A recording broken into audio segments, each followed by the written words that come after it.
Van Triet was humanity's strongest warrior. In the final battle, after annihilating every monster in his path, he was utterly stunned by an action, the strange action of his own brother in arms. Why would you do this to me? Faced with this question, Laui calmly reminisced about the early days. When monsters emerged from the secret realms and destroyed everything, ordinary people like Van Triet were given a chance to become heroes and save humanity, because anyone who came into contact with a secret realm was granted power. This was called a profession. An army of profession holders was formed by Van Triet, marching triumphantly, even conquering the most dangerous SSS-rank secret realm. But that was precisely why Laui wanted to eliminate him. He had grown beyond the royal family's control, and they believed that someone with a powerful profession, he could easily shatter the Empire's order. Van Triet was considered their most dangerous enemy, and as a member of the royal family, Laui was especially wary of his power. Only then did Van Triet understand why he wanted to destroy his family and comrades. Laui stubbornly insisted that this was for the stability of the Empire. The moment he finished speaking, a terrifying power was unleashed. Van Triet, still consumed by resentment, screamed his name as a strange energy slowly dispersed into the air. This was followed by a horrific explosion that ended Van Triet's life. His body fell into a deep lake. For humanity's strongest hero to be defeated so easily was because Laui had already tampered with Van Triet's clothes. Along with the explosion, a synthetic poison would mix into the wounds Van Triet sustained during the Great War. His strength was already at its limit. Moreover, Laui had carefully prepared a massive army to prevent any unforeseen circumstances. Faced with the scheme of his closest comrade, Van Triet could only helplessly accept his fate. Thinking back on their old memories, he couldn't help but silently mock himself for trusting such a hypocrite before taking his last breath. Van Triet suddenly awakened the mirror world skill and accidentally sealed his soul at the bottom of the lake. 15 years later, the old battlefield had transformed into a lush, green land. But there were still wolves in sheep's clothing here, using their power to bully the weak. The leader of the group, Dingun, didn't hesitate to slam his fist into the young boy. The other boys' pain only made them more excited. At their peak, they ruthlessly dunked him into the lake, laughing with glee. Beneath the cold water, the boy lamented resentfully before he died. He still didn't understand why he had ended up in this situation. That resentment awakened Van Triet's slumbering soul. On the shore, another boy trembled as he stepped forward, trying to stop them. In response, Dingun just gave him an indifferent look. If he really dies, just have him use a healing spell.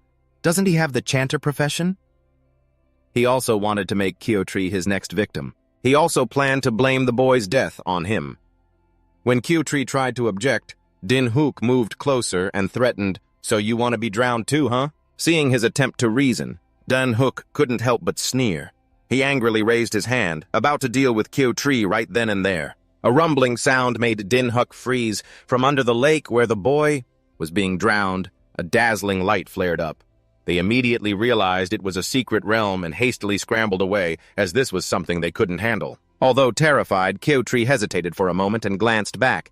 He realized his friend was still tied up there. In an instant, Kyotri turned and ran back. The only thought in his mind was to save his friend. Just as Kyotri reached him, hordes of monsters began to appear. He was still struggling to untie his friend, but by then, the monsters had already caught the scent of humans. A nearby wraith aggressively moved to finish Kyotri off. As he was panicking, a hand suddenly grabbed his collar and yanked him backward. The hero of the past had been revived in the body of a dying boy. He swung his hand toward the wraith. Then he quickly cast ice-piercing gravity field. Strangely, it was a healing spell, but because the wraith had no injuries, the cast failed. This bizarre action made Kyotri's jaw drop. In the heat of the moment, he quickly created a shield to block the wraith's attack. Confused, Van Triet quickly checked his status window. He was stunned to find that although the body's name was the same, his power attributes were now completely different. Logically, whenever someone touches a secret realm, they are bound to the system and receive an initial profession that should never change. Then, through participating in secret realms, their power would continuously grow. In his past life, Van Triet had clearly advanced to the peak warrior profession. To understand this strange phenomenon, he carefully tried to recall a detail. Back then, he had awakened Mirror World and had been trapped inside it ever since, until he met that boy. It was then that Van Triet vaguely realized he had been reborn in that boy's body. At this thought, he couldn't help but feel a surge of excitement. He now had a chance for revenge. But while Van Triet had been leisurely thinking, Q3 had been breaking his back fighting the monsters alone. When he couldn't hold on any longer, he frantically called for help. But Van Triet's new body was still weak against these small fry monsters. He couldn't defeat them as he was now, and none of his inverted skills were usable, not with this pathetic chanter profession. Even Van Triet had to sneer at it. This was also one of the reasons the body's original owner was always ostracized. Relying on the physical skills he retained from his past life, Van Triet could only temporarily hold his ground.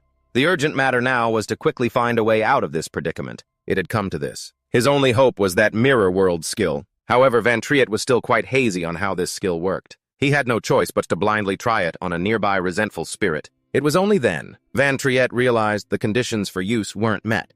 He couldn't help but wonder if his level was too low, or if he needed a mirror-like surface, just like that initial pool of water. Just then, the resentful spirit chasing Van Triet passed over a small puddle. He tried to activate the ability again. This time, the result was clearer. Level not high enough. Van Triet couldn't help but frown, pondering those 4 words. Then he realized that Mirror World really did need a mirror to be activated in this situation. He had no choice but to try using the resentful spirit's blade as a substitute for a mirror, but after a series of attempts, it still failed. Q-Chi, unable to hold on any longer, urgently suggested Van Triet use a more useful skill. In the midst of this crisis, a giant purple pillar of light suddenly appeared. From within it, an androgynous demon born from resentful energy stepped out. Q-Chi's face paled at the increasingly dire situation. We're dead for sure, but it didn't stop there. Countless pillars of light erupted all around. Q-Chi's face grew even paler. He was trembling so much he couldn't stand steady and fell backward onto the ground as countless elite monsters filled the empty space in the secret realm. Meanwhile, Van Triet was still calmly trying to use Mirror World on every nearby object. As the horde of monsters aggressively charged forward, he frowned, unable to figure out why the skill was failing. Q-Chi, on the other side, was already foaming at the mouth. Seeing him, Van Triet suddenly had an idea. He tried using the skill on Q-Chi's shield and received a result. Cannot reverse another person's skill. This clue had gradually helped Van Triet understand how to use Mirror World. He waved his hand, trying the skill on himself. This time, the skill successfully reversed. After being reversed, Van Triet's control vines and thorns gained immense power, piercing through all the monsters in the secret realm. Just then, a monster was baring its fangs, about to attack Q-Chi. Suddenly, it was struck square in the face by another monster's punch. That monster had actually charged forward to slaughter its own kind. This scene left Q-Chi utterly stunned, and this was the effect of Van Triet reversing his skill. The effect changed from imprisoning the target to causing the target to fall into chaos, leading to the current situation. This was the power of Mirror World. A weak skill, when reversed, unleashed miraculous power.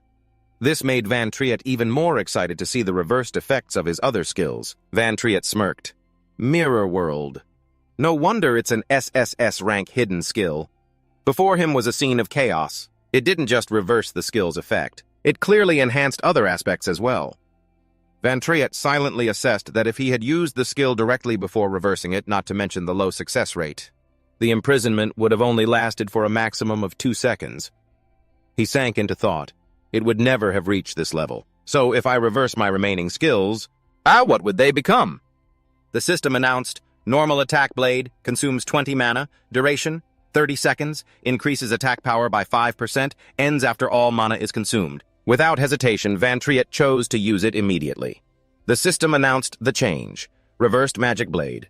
Consumes 40 mana. Duration, 60 seconds. Each point of mana consumed will add 10% attack power. He grinned with delight, swinging the blade in front of him. So using the Magic Blade and casting one skill increases my attack by 10%, huh? System notification. You have used the item. Remaining duration, 60 seconds. Van Triet thought to himself, as long as I activate this skill, and use any other skill, I can increase my attack power. It has extremely high growth potential. Suddenly, a system notification arrived. Level up. Character information. Level 6. Class, Spellcaster. Health, 480. Mana, 120. Stamina and Spirit, +8. Strength, +4. Defense and Agility, +6. Critical rate, 0.6%. Mana recovery rate, 1 per second. Experience, 0 out of 1,200. Available stat points, 3. He was stunned. I leveled up? Van Triet understood. It seems quite a few monsters killed each other in the chaos, huh? He parried a blow with his weapon, thinking excitedly, after I kill all these monsters, I'll get a ton of experience points. He glanced at his health and mana stats with satisfaction. After leveling up, his mana had been fully restored. He confidently moved forward. Before the monster's chaos state ends, I can make good use of this magic blade. Next, as Van Triet attacked, the system's voice announced, "You have used Chaos Thorns. 10 mana consumed. Magic blade effect activated. Attack power increased by 10%. You are using Chaos Thorns." And then came a series of other notifications. Mana, 101 out of 120. Attack power increased by 10%. Mana, 92. Attack increased by 10. Mana, 83. Attack increased by 10. Mana, 74. Attack increased by 10. Magic Blade. Attack power increased by 120%. Duration, 44 seconds. He was surprised. I can't believe it was this easy to increase my attack power by 2.2 times. Suddenly, Van Triet warily turned his head. Just then, a monster charged at him. This skill goes far beyond normal rules. Van Triet parried the blow with his sword. He skillfully attacked it with his weapon. In a flash, Van Triet moved behind the monster. Next came a flurry of attacks that it couldn't react to. Q-Chi, standing to the side, couldn't help but be shocked by this.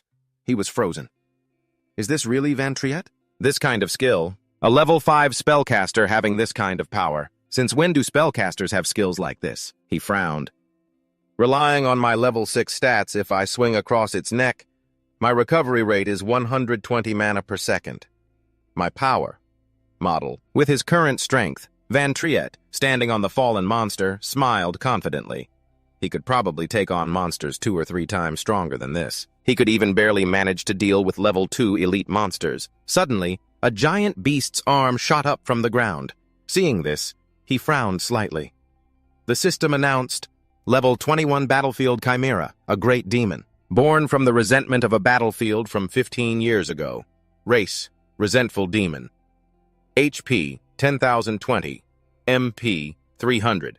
Stamina, 167. Spirit, 15. Strength, 180. Defense, 80. Those tiny monsters scurried past the Chimera. It got pissed and in a flash sent them all to their graves. Witnessing this, Q-Tree broke out in a cold sweat. Van Triet, on the other hand, calmly analyzed the situation. So there's a level 21 hidden boss in this secret realm, huh? Then, it opened its giant mouth and charged. Thorny vines wrapped tightly around the beast. You have used chaotic thorns on the Chimera, but right after, system, operation failed. Unit is immune to the chaos status effect. At that moment, he shouted, "Watch out!"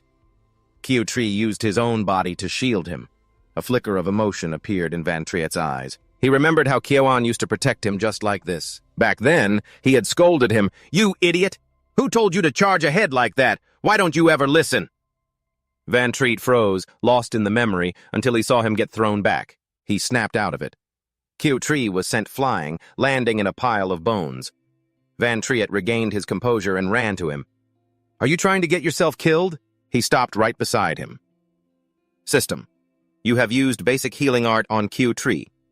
HP increased by 1. MP consumed 54 out of 120. Hissing Blade effect activated. Attack power increased by 10. Q-Tree lay gasping on the ground and coughed up a mouthful of blood. The system continuously announced, you have used basic healing art on Q-Tree. HP increased by 5. Critical hit. Looking at his MP bar, Van Triet cursed under his breath. An enchanter's healing skills are completely useless. He spoke up, "Do you have a life potion?" At that moment, his health was 25 out of 540. Q-Tree replied, "There's one at the bottom of my chest." Van Triet said, "Then drink it." System reminder. Hissing Blade increases attack power by 110%. Remaining duration, 8 seconds. He looked at the Chimera's stats and calculated that with his current strength, he was still a long way from being a match for this boss. Van Triet frowned slightly, but most of these monsters' health has already been depleted with only a little left. He looked at the blade in his hand. This might just be possible. Then Van Triet encouraged Q-Tree, "Hang on for 1 minute." He looked bewildered, not understanding. Van Triet continued, "I'll take care of them." Right after, he dashed forward. With a few simple slashes, he wiped out all the monsters. Announcement. Hissing Blade attack power increased by 110%. Remaining duration, 0 seconds.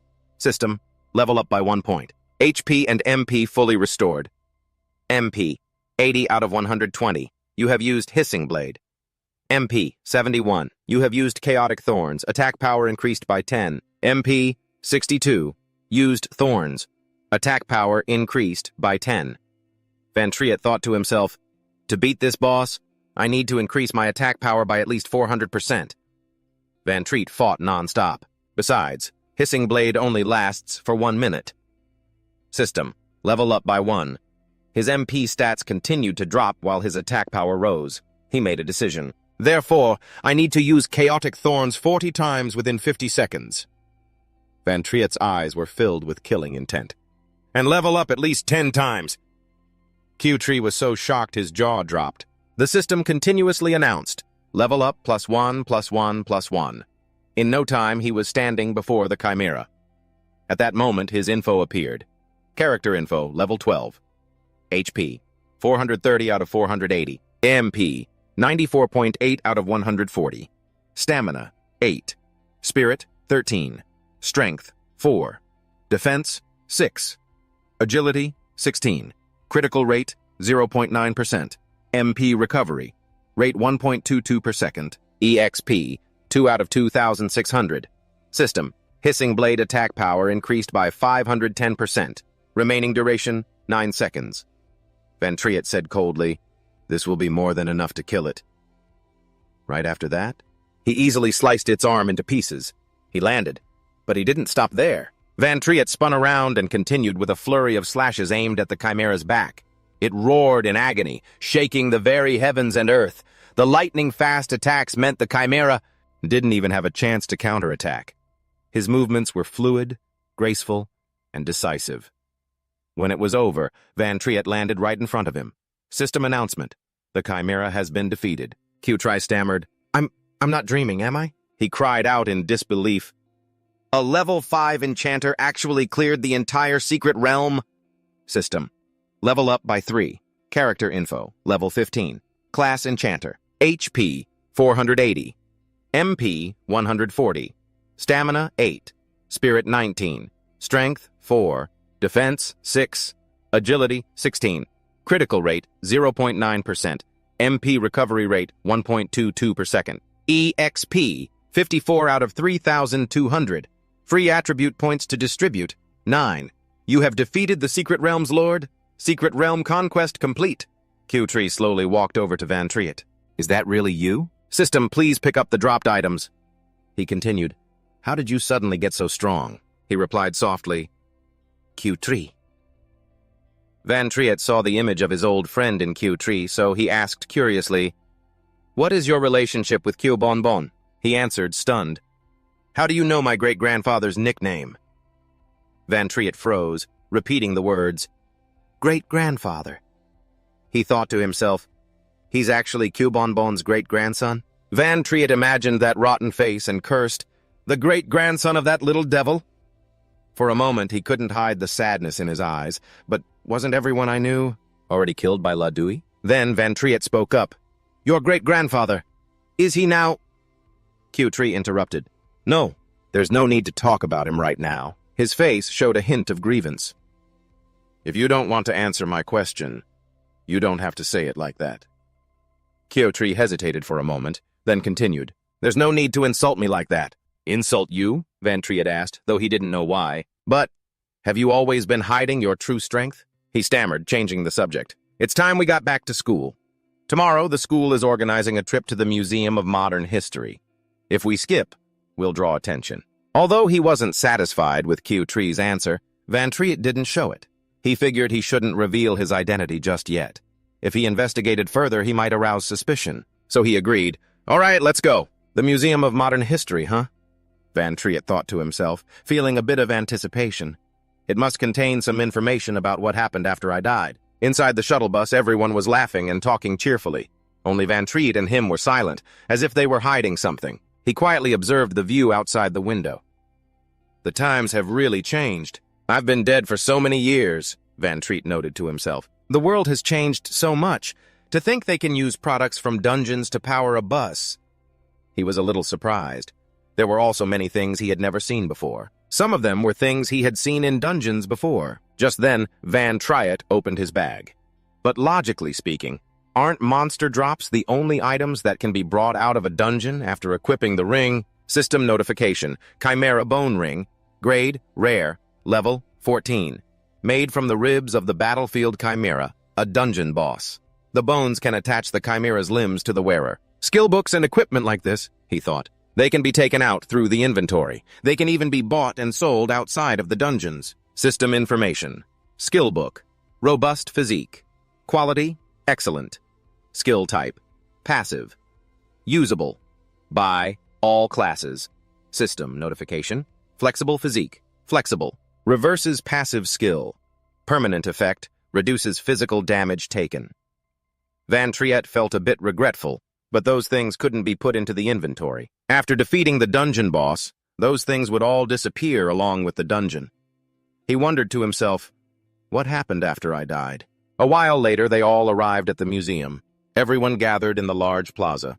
Teacher Lai began his introduction. Standing majestically before us, he said proudly, is the supreme ruler of our kingdom, the emperor who ended the Laui dungeon disaster. Next, Teacher Lai led everyone inside. I believe many students know that 55 years ago, this very place was the battlefield of a famous rebellion. At each exhibit, he recounted the past. In that year, we were severely invaded by dungeons, especially after the most terrifying SSS-ranked dungeon appeared. At that time, everyone lived in fear. Every word from Teacher Lai carried a heroic tone. But our King Laui personally led the army of class users on an expedition. Despite suffering many casualties, they finally conquered that horrifying dungeon. The more he spoke, the more enthusiastic he became. But it was at that very moment, Teacher Lai was completely engrossed in the story. He encountered a long-planned rebellion, and the mastermind, everyone should already know.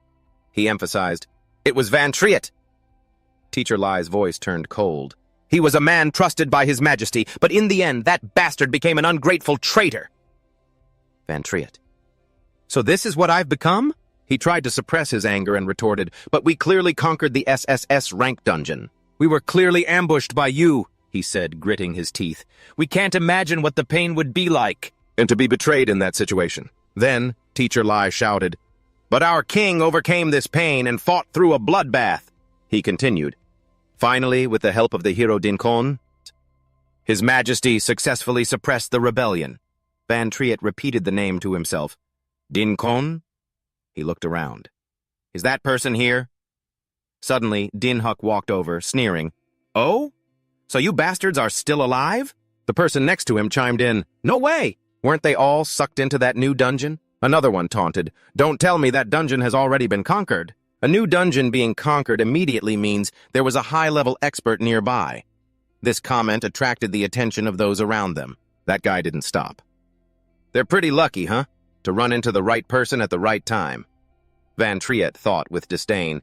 These punks. Curious people started to gather and whisper, look, it's Din Huck. What are they talking about? A new dungeon? Did they run into a new disaster-level dungeon? Van Sa also noticed and looked in their direction. Someone exclaimed, damn, they actually managed to survive that? Din Huck put his arm around Kyo Tree's shoulder and provoked him.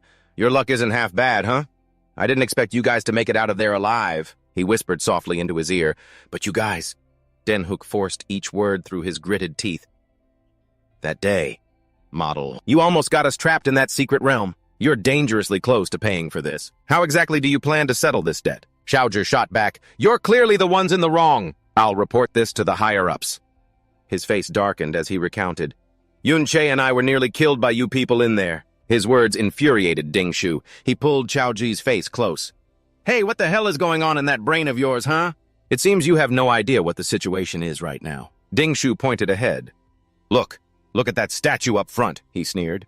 Look at your ancestor being trampled under the feet of a hero, Ding Shu emphasized again. And you are the descendant of the traitor Chow En. Did you really think anyone would side with you? He stammered. Suddenly he roared, You can humiliate me, but you will not humiliate my ancestor. Chao Ji's body was held still, unable to react, as the others began to whisper. What's going on? What's all the noise? Isn't Dingshu's ancestor the hero, Dingun? Yun-che shot a cold glare in his direction. The crowd's chatter didn't stop. The one next to him seems to be Chow Ji. He's the descendant of Chow En. The descendant of a traitor is insulting a hero? The world's gone mad. He stood frozen, bearing the brunt of everyone's criticism. His ancestor Chow En killed so many people. If the hero hadn't stepped in, who knows how many more would have died. Dingshu wasn't finished with his act. I don't care what you say behind my back, but how dare you insult my ancestor right in front of my face? Just then, Teacher Lee stepped forward to mediate. Chow Ji, I've always been a fair person, so I want to say a few words of justice. Chow Ji was still weakly defending himself. I didn't... He grabbed the boy's shoulder and whispered, apologize. Ignoring Chow Ji's shocked expression, Teacher Lee began to lecture him. The hero back then, spared your family. Even if you aren't grateful for his mercy, you can't be disrespectful to him. With that, he walked away, leaving the boy standing there all alone. He arrogantly placed a hand on Chow Ji's head. See, right now, even if I beat you to a pulp in front of everyone, the only thing these people will do is cheer. Dingshu continued his verbal assault. Because no one will help a vicious dog when it's being beaten. What's more, you're a particularly disgusting dog. He grabbed him by the hair. Now, do you still think a hero's descendant like me could possibly be wrong? Dingshu grinned menacingly, raising his fist and roaring, For the honor of my ancestor! He shouted, I declare that I won't let this go. But before he could finish, a kick flew straight at his face. He was easily knocked flat on the ground.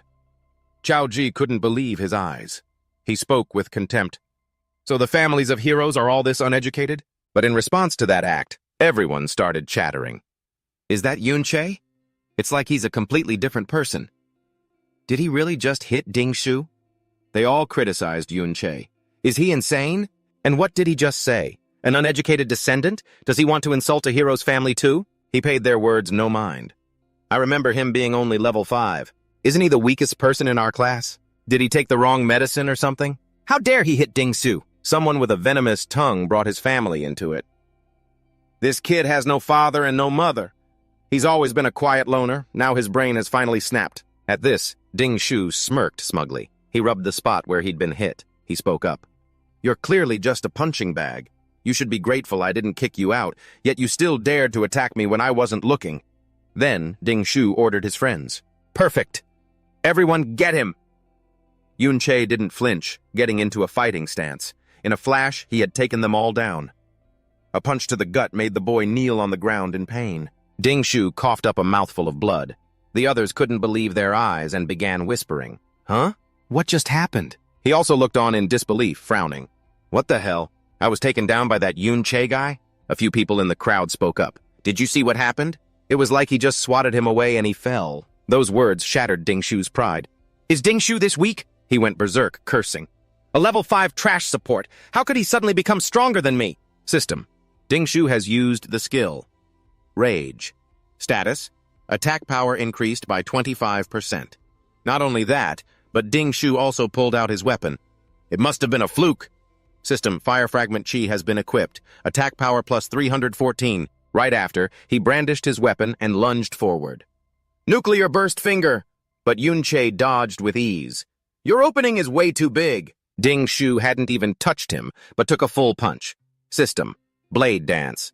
Magic attack increased by 80%. Remaining duration, 14 seconds.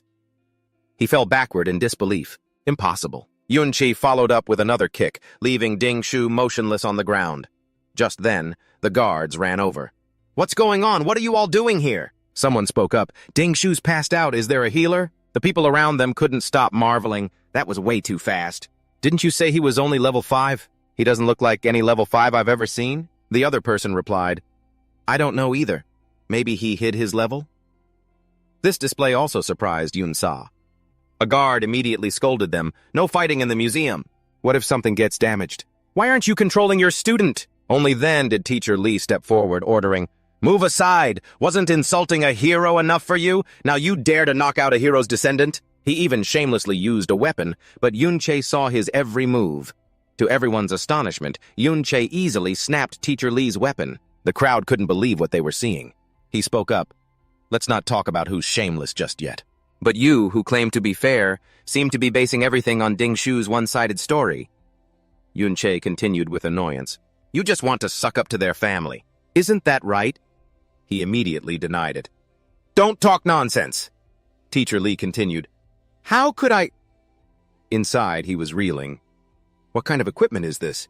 Even though I wasn't using my full strength, it still managed to block my club. He waved his hand and a puff of smoke appeared. Yun-che went on. Then you're just saying whatever you want. A teacher shouldn't be like that, right? Teacher Lee had to change his tone. Of course. I will investigate the cause of this conflict thoroughly. He thought to himself, where did he get this equipment? Does he have a powerful backer too? The students on the side exclaimed, he can even block the teacher? System notification. Chimera bone ring. Durability, 37%. Yun-che thought to himself, even though it's epic quality, it's still just a drop from a level 21 Lord monster after all. Using it to face a level 35 teacher is still pushing it a bit. With that thought, he turned to leave. So for our punishment, just kick us out. Teacher Lee was too slow to react and stop him. Yun-che called out, Chow-ji, let's go. By the time the two of them were outside, the commotion inside hadn't died down. Is that really Yun-che? Damn, that's insane. He even blocked the teacher. Is that something a student can do? Terrifying. Suddenly, the teacher shouted, hurry up! Use a healing spell on Ding Shu! A startled student replied, coming? He walked out calmly, with Chow Ji hurrying after him. Yun-che's mood darkened. As I thought, no one survived. Bon Bon was killed by that so-called hero long ago. He turned his head and met the boy's worshipful gaze. A thought crossed Yun-che's mind. If I ask him anything right now, he'd probably answer without any hesitation. With that, he cleared his throat slightly. To be honest, I'm not very good at history. Could you tell me about the specific deeds of that hero, Dingun? Caught off guard by the question, Chow Ji flailed his hands around awkwardly. Ah, the hero Dingun? I don't know if I remember correctly, but he's the one who... He recounted, at the beginning, it seems he already knew about the great villain Yun-che's plot, so he set up an ambush near the SSS rank secret realm to provide support. That's how he was able to resolve the entire rebellion crisis. Hearing this, Yun-che repeated to himself, an ambush near the secret realm. He recalled the scene inside the secret realm back then. The battle had just ended. Suddenly, another legion charged out and ambushed us. At that time, Yun-che was injured and exhausted, so he couldn't react in time. Chow Ji continued, the hero Dingun, ever since he was a child, and was determined to resolve the main secret realm crisis, which is why he always trained so hard. He once recounted in detail how after being promoted by the king, he traveled everywhere on expeditions to aid regions in crisis. Xiao Ji added in a low voice, for example, the infamous Great Disaster of Eastwall City. He listened in silence. Eastwall City? Yun-che recalled the scene, when he single-handedly wiped out all the monsters. After a moment, he spoke up. So, what about that sword? The sword that the statue is holding is, he immediately explained, the Flowing Cloud Sword. I heard it's the sword he used to execute the traitor Yun-che. It's supposed to be a top-tier piece of equipment. Yun-che gritted his teeth, thinking, not only did he steal all my achievements and honor, his face filled with rage. He even took my sword. In that case, I'll kill Dingun first. A vast city with magnificent classic European-style architecture. Guards were patrolling a stone path next to a large courtyard. Suddenly, one of the soldiers turned his head back, his eyes showing a hint of suspicion. In a small, dark alley, there were two figures. He spoke up. That little brat? Yun-che thought to himself. So vigilant. Why would a wanderer have scouting skills? Xiao-ji, I've already told you we should still go. Look at how many guards there are here. Even if we could sneak inside, the moment Ding Shu returns, we'd be dead for sure. Van Triet calculated in his head. Even though I've always wanted to kill that so-called hero, Dingun, he continued to think. According to Chow Ji, Dingun has been hiding in a high-level dungeon for a long time. I'm not like I was in my past life now. I can't just enter and exit dungeons as I please. Van Triet felt a sense of urgency. High-level dungeons are all guarded by troops. If you want to get in, you must have the relevant pass. He assessed the situation. However, inside that Ding Shu's house, there must be a pass. Van Triet turned his head and asked, does their family really need this many guards? Huh? Aren't they just one of Dingun's dozen or so descendants? Chow just stammered in reply. But They're still the descendants of heroes, and they have a dungeon in their house. Hearing this, he became curious. A dungeon in their house, Xiaozhi answered. That's right. All the low-level dungeons were bought up by private individuals a long time ago. He lowered his head and continued. But if you don't have some power, you wouldn't dare to buy one even if you could. Xiaozhi added, Dingshu often brings his bodyguards with him, so he can kill monsters and level up any time. But for normal students like us, we can only find monsters in the school's dungeon, and even then, we get robbed. Van Triet mused. These times have really changed a lot. He calmly continued. Doesn't that just mean the more money and power you have, the higher your level gets? Xiaozhi, catching up, said, Well, that's obvious. He figured that when normal people graduate from high school, they're usually around level 15 or 20. Plus, after leaving school, many can't access dungeons anymore, so they can only stay at that level forever. Xiaozhi continued explaining, But if you can get a job related to dungeons, like a miner or a ranger in a national dungeon, he went on to explain, by the time you reach middle age, you might hit level 30 or so. As for Dingshu's guards, since they can enter his dungeon, their levels are probably around 30. Xiaozhi added, As for higher levels, generally only those recruited into the army, he continued, or accepted into official organizations, like the guild or the military academy, can enter higher-level dungeons and reach higher levels. Van Triet thought grimly. So, if I want to get stronger, a pass is absolutely essential. Xiaozhi advised him, So we should just go back. It's too...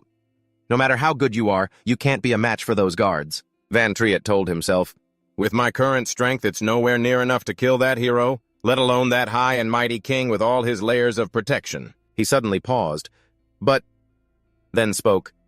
Scouting skills can be learned around level 30, and they're usually small-range skills like listen in, enhanced hearing, summon spirit mouse, and the like.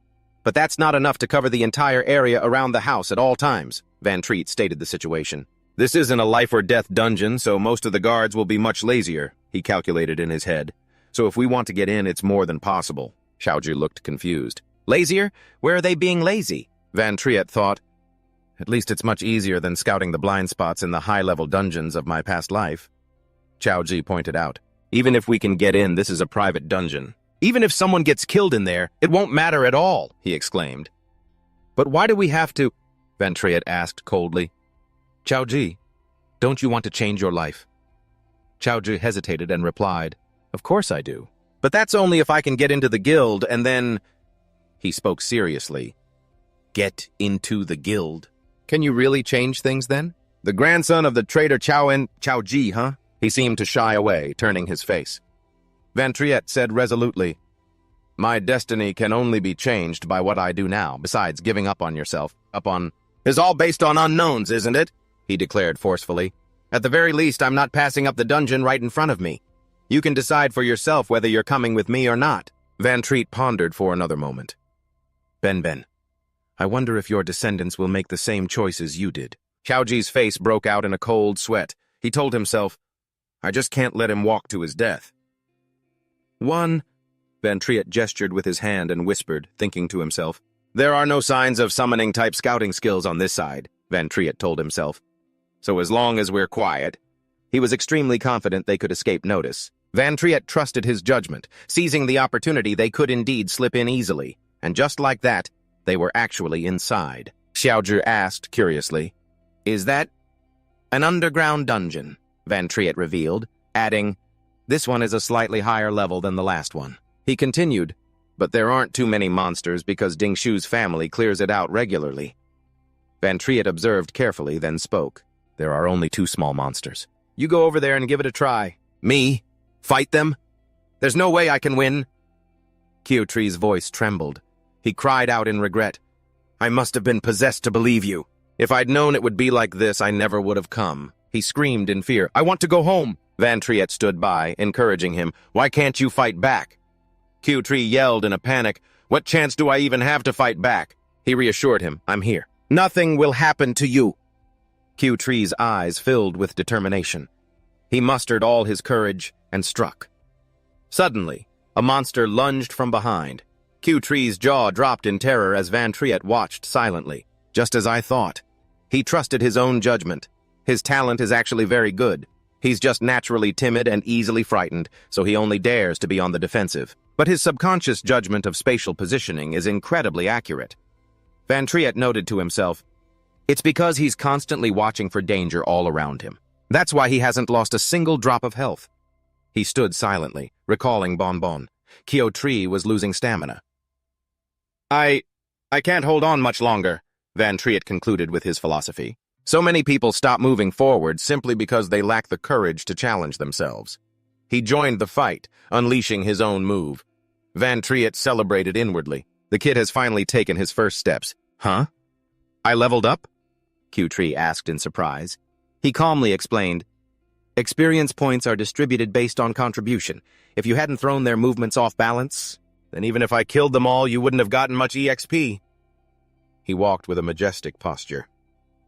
Van Triet was still puzzled, but his movements seem a bit too agile.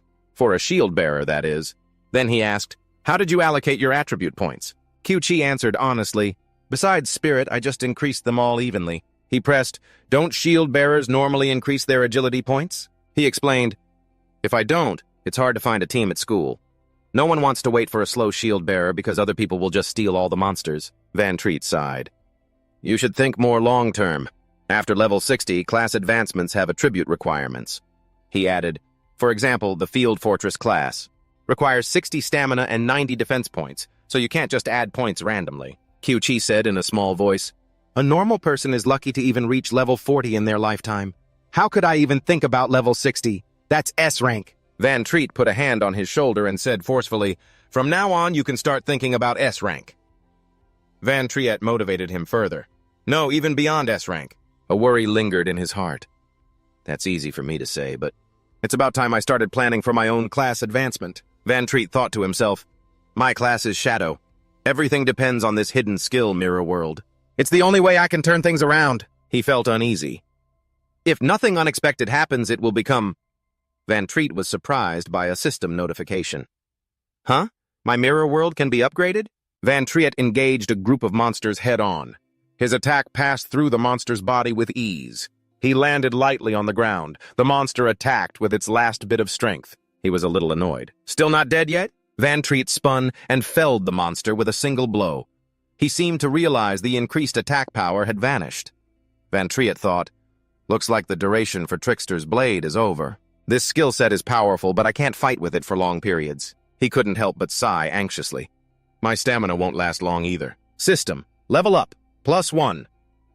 Van Triet was slightly surprised, but leveling up like this, it is already very fast compared to a normal person. I went up 2 whole levels? He looked at the system panel, calculating in his head. Besides, when I kill these monsters, I can also accumulate energy for the Mirror World. System, please accept the dropped item. Van Triet's eyes suddenly flashed with vigilance, sensing something unusual. He quickly leaped to a safer place to hide. Van Triet told himself, the Din family's patrol guards are growing in number. He speculated, have they already discovered an intruder? Q-Tree said calmly, there are a lot fewer monsters now. If we keep going, the risk will only increase. Van Triet didn't answer, observing silently. He's not wrong. Fighting monsters while keeping an eye on the guards' patrol routes and also calculating the timing for Trickster's Blade is a bit of a stretch for me right now. He pondered. Besides, from the skill book that just dropped, the Brick Technique and the Reversed Void Technique skill book. Not every skill is useful for combat after being reversed. Van Triet looked at the Mirror World again, muttering, I'm still about 30% away from upgrading Mirror World 1. He was lost in thought. Its new level 1 reversal skill is already absurdly powerful. It'll definitely be even stronger after an upgrade. His deep eyes made his already calm face even colder and more inscrutable. Van Triet gazed into the distance. If I can kill the leader, I should be able to level up directly to level 2. I might not even get this much experience in other secret realms. Where did this skill come from? He silently decided he should still go check on the boss monster in the central area. In the central area of the Eagle secret realm, an eagle was flying high above. Scouting from high above, while on the ground, a rat used its nose to scout ahead. Van Triet and Q-Tree advanced deeper one after the other. Seeing this, he became vigilant and summoned, not a rat, but an eagle-headed cat. His scouting skills were becoming more and more profound. He seemed to have discovered something. Van Triet was surprised to see the figure of a large person bound by dozens of iron chains, and even guarded. He whispered, "Over here." Q-Tree stared in astonishment at the controlled secret realm boss. This is the first time I've ever seen something like this. The school's secret realm bosses are guarded by teachers and we're not allowed to get close. He figured those chains must be very high-grade equipment, Van Triet pondered. There were quite a few guards around. If he attacked the boss, it would definitely attract more people.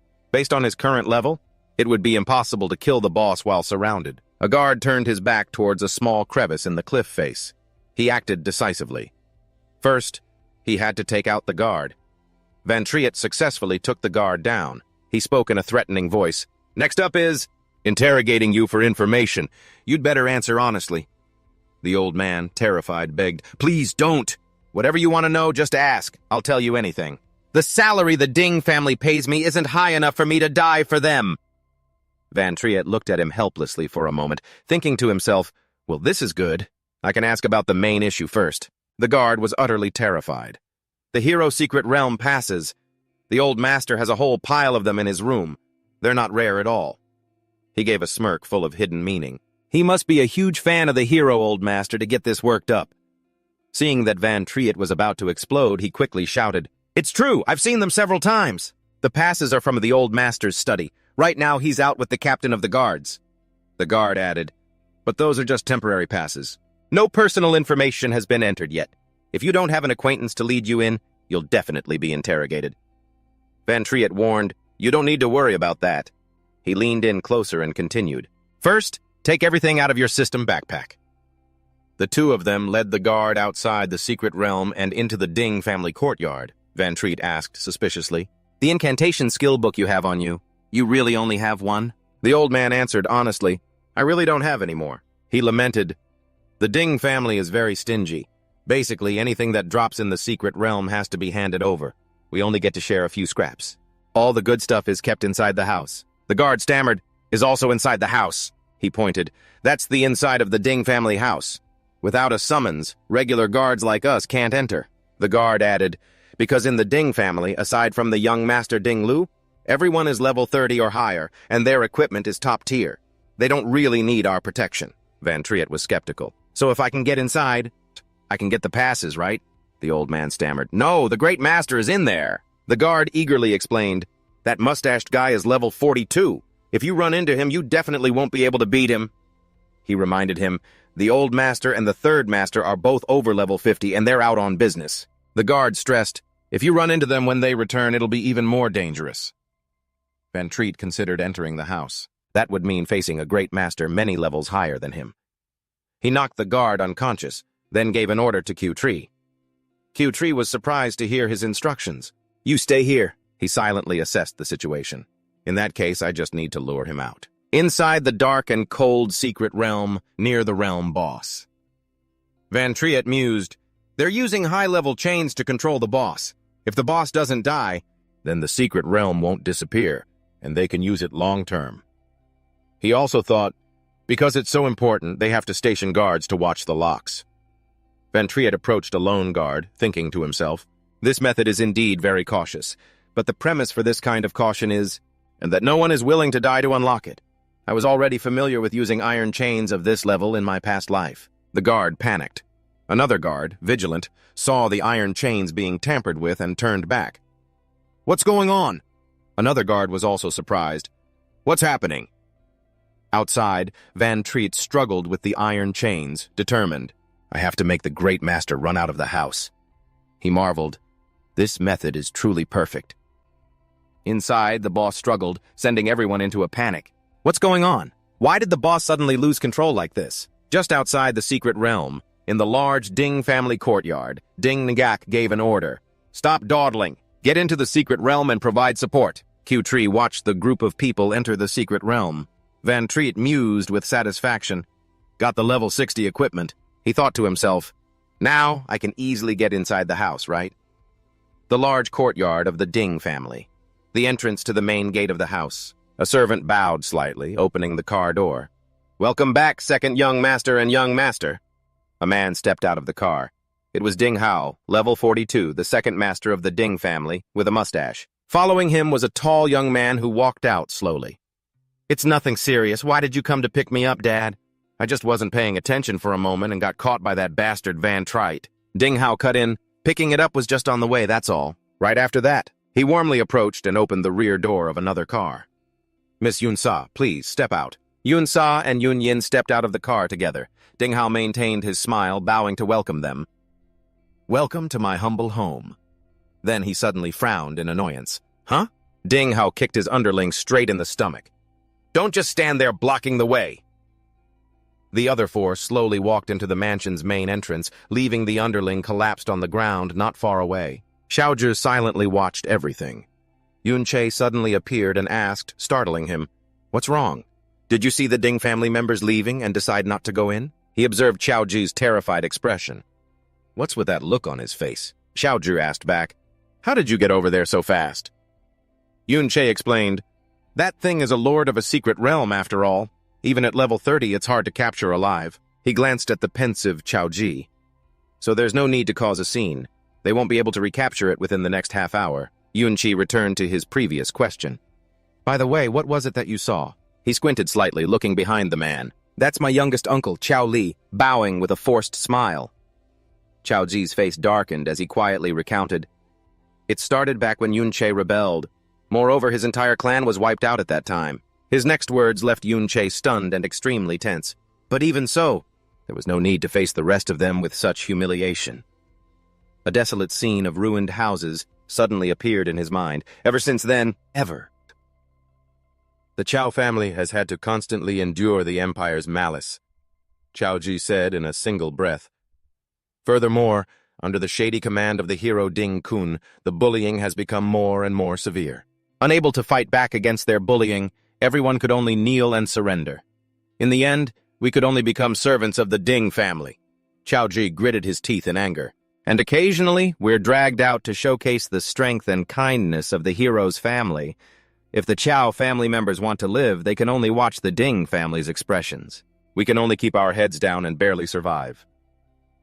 Facing a barrage of questions from that group, two men from the Chow family answered earnestly, "My parents originally thought about wanting to change things."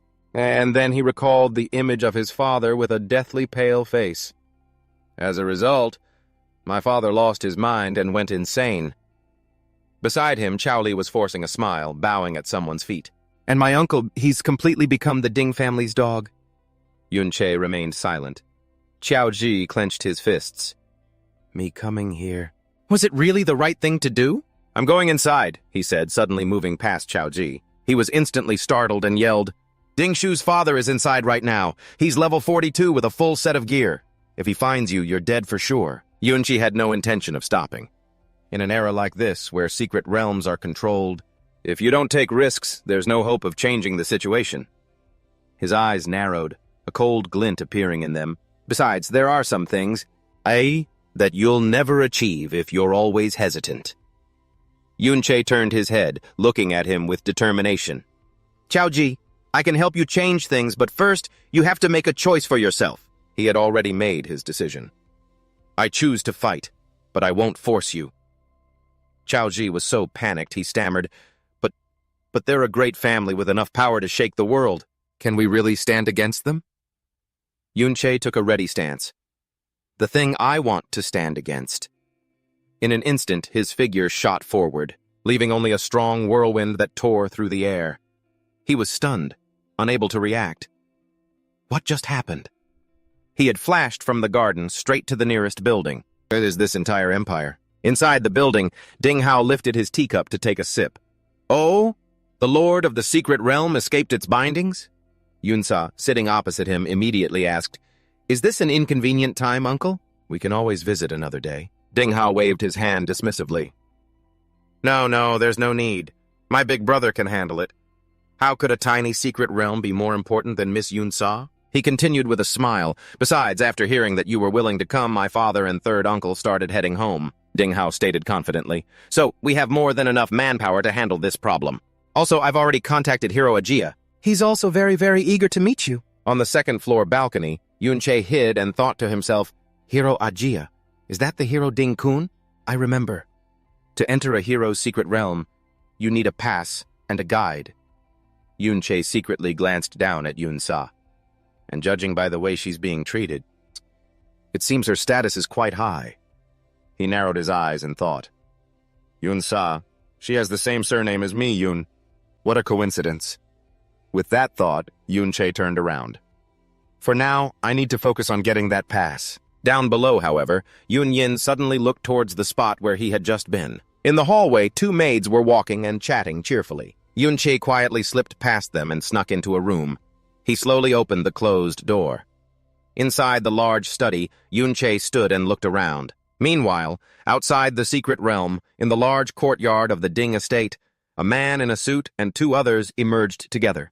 We've finally subdued the Lord of the Secret Realm. The man in the suit was Ding-yi, level 42, the head of the Ding family. He had a straight mustache. It was intentionally released by someone, but we can't find any trace of them now, taking such a huge risk. It can't possibly be just for a piece of high-level equipment. I've said it. Ding-yu shouted an order. Surround the house first. He thought to himself, that young lady willingly came as a guest, so I can't disturb her for any reason. Meanwhile, Yun-che was busy opening every drawer, searching. Nothing.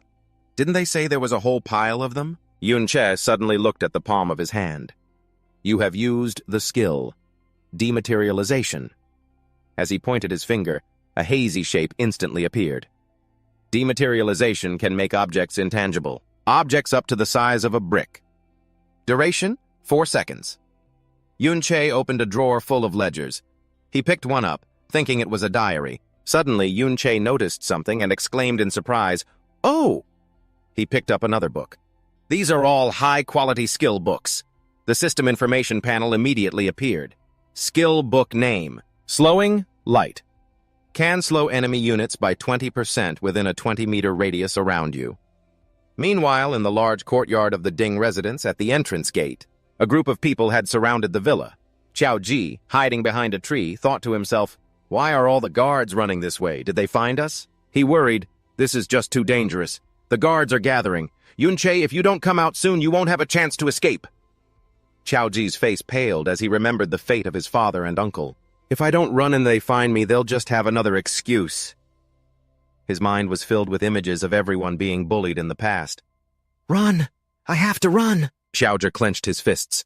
I should just leave quietly. The sound of rushing footsteps passed by. At least I can protect myself. Otherwise... But then Yun-che's face and his words before he left flashed in his mind. I can help you change, but you have to make a choice for yourself first. With determination, Chow Ji shouted loudly. The nearby guards heard him and immediately turned. Over there! He squeezed his eyes shut and ran, charging headfirst. Chow Ji thought to himself, Yun-che, I'll draw them away. You absolutely cannot let them find you. He watched him go and smiled in satisfaction. Looks like you managed to overcome yourself and chose to fight, huh? Yun-che suddenly jumped out and shouted, The chains and the skill books are with me! If you've got the guts, come and get them! The men shouted, Quick! After him! A system notification suddenly appeared. Slowing light has consumed 50 MP and has a duration of 60 seconds. Enemy units within a 20-meter radius around you are slowed by 20%. Yun-che paid it no mind and headed straight down. The mechanical system notification displayed the attribute panel again. But this time, the radius had increased to 30 meters and the speed had increased by 30%. Seeing this, Ding-yue shouted an order. Team 2, Team 3, fall back, reinforce and protect the Secret Realm Lord. It looks like he's not running outside, he's heading for the Secret Realm. Chow Ji stopped in his tracks, looking back in surprise. Why is he leading all of them back in the other direction? As Yun-che ran, he thought, so many guards have come out. The Secret Realm Lord must have already been subdued. He ran straight through the entrance to the Secret Realm. If the Lord has been subdued, it must have been after a huge battle. That means its health must be at its lowest point right now. Another system notification appeared. Mirror World, Ultimate Skill, can reverse everything. Skill level, level 1. Yun-che suddenly grinned smugly. If I kill it, I can level up Mirror World. Back in the meeting room, the atmosphere was quiet. Yun-sha picked up her teacup and said, The commotion outside isn't small. So, Uncle, you don't need to stay here just to entertain me. Hearing this, Ding Hao, the second master of the Ding family, immediately dismissed it. It's just a petty thief. With my big brother handling it, everything will be fine. Outside, the head of the Ding family, Ding Yue, was yelling, "Get out of my way! You're all too slow! Charge straight for the Realm Lord!" He commanded directly, "Wanderers and marksmen, follow me! We'll chase that intruder!" By now, Yun Che had already run quite a distance, but those men were still stubbornly chasing him. He calculated, every class gets an additional 3 points upon leveling up, and I've put half of those points into agility. On top of that, there's the speed boost from my sub-skill. With this setup, usually below level 30, only marksmen and wanderers can keep up with me. After a while, Yun Che finally arrived. Looking around, he speculated, "The Realm Lord is sealed here. Are they afraid someone will come and kill it? Just as I thought. This is its weakest moment." He told himself, "As long as I focus all my power, I can finish it in an instant." Seeing him, the men shouted, "He's here! Get into formation now!" He unleashed the skill, Chaotic Spikes. Seeing this, the men were terrified. "What kind of skill is that? Why have I never seen it before?" Suddenly, someone spoke up. "It's a skill that causes abnormal status effects. A human's resistance to abnormal statuses can't compare to a monster's, so there's no way we'll be hit that easily." The moment he finished speaking, a scream rang out. "Oh no, someone got hit!" Faced with the chaotic reality, one man's eyes widened. "Impossible! The probability of this abnormal status skill is all wrong." At the same time, Yun Che broke through their dense defensive line.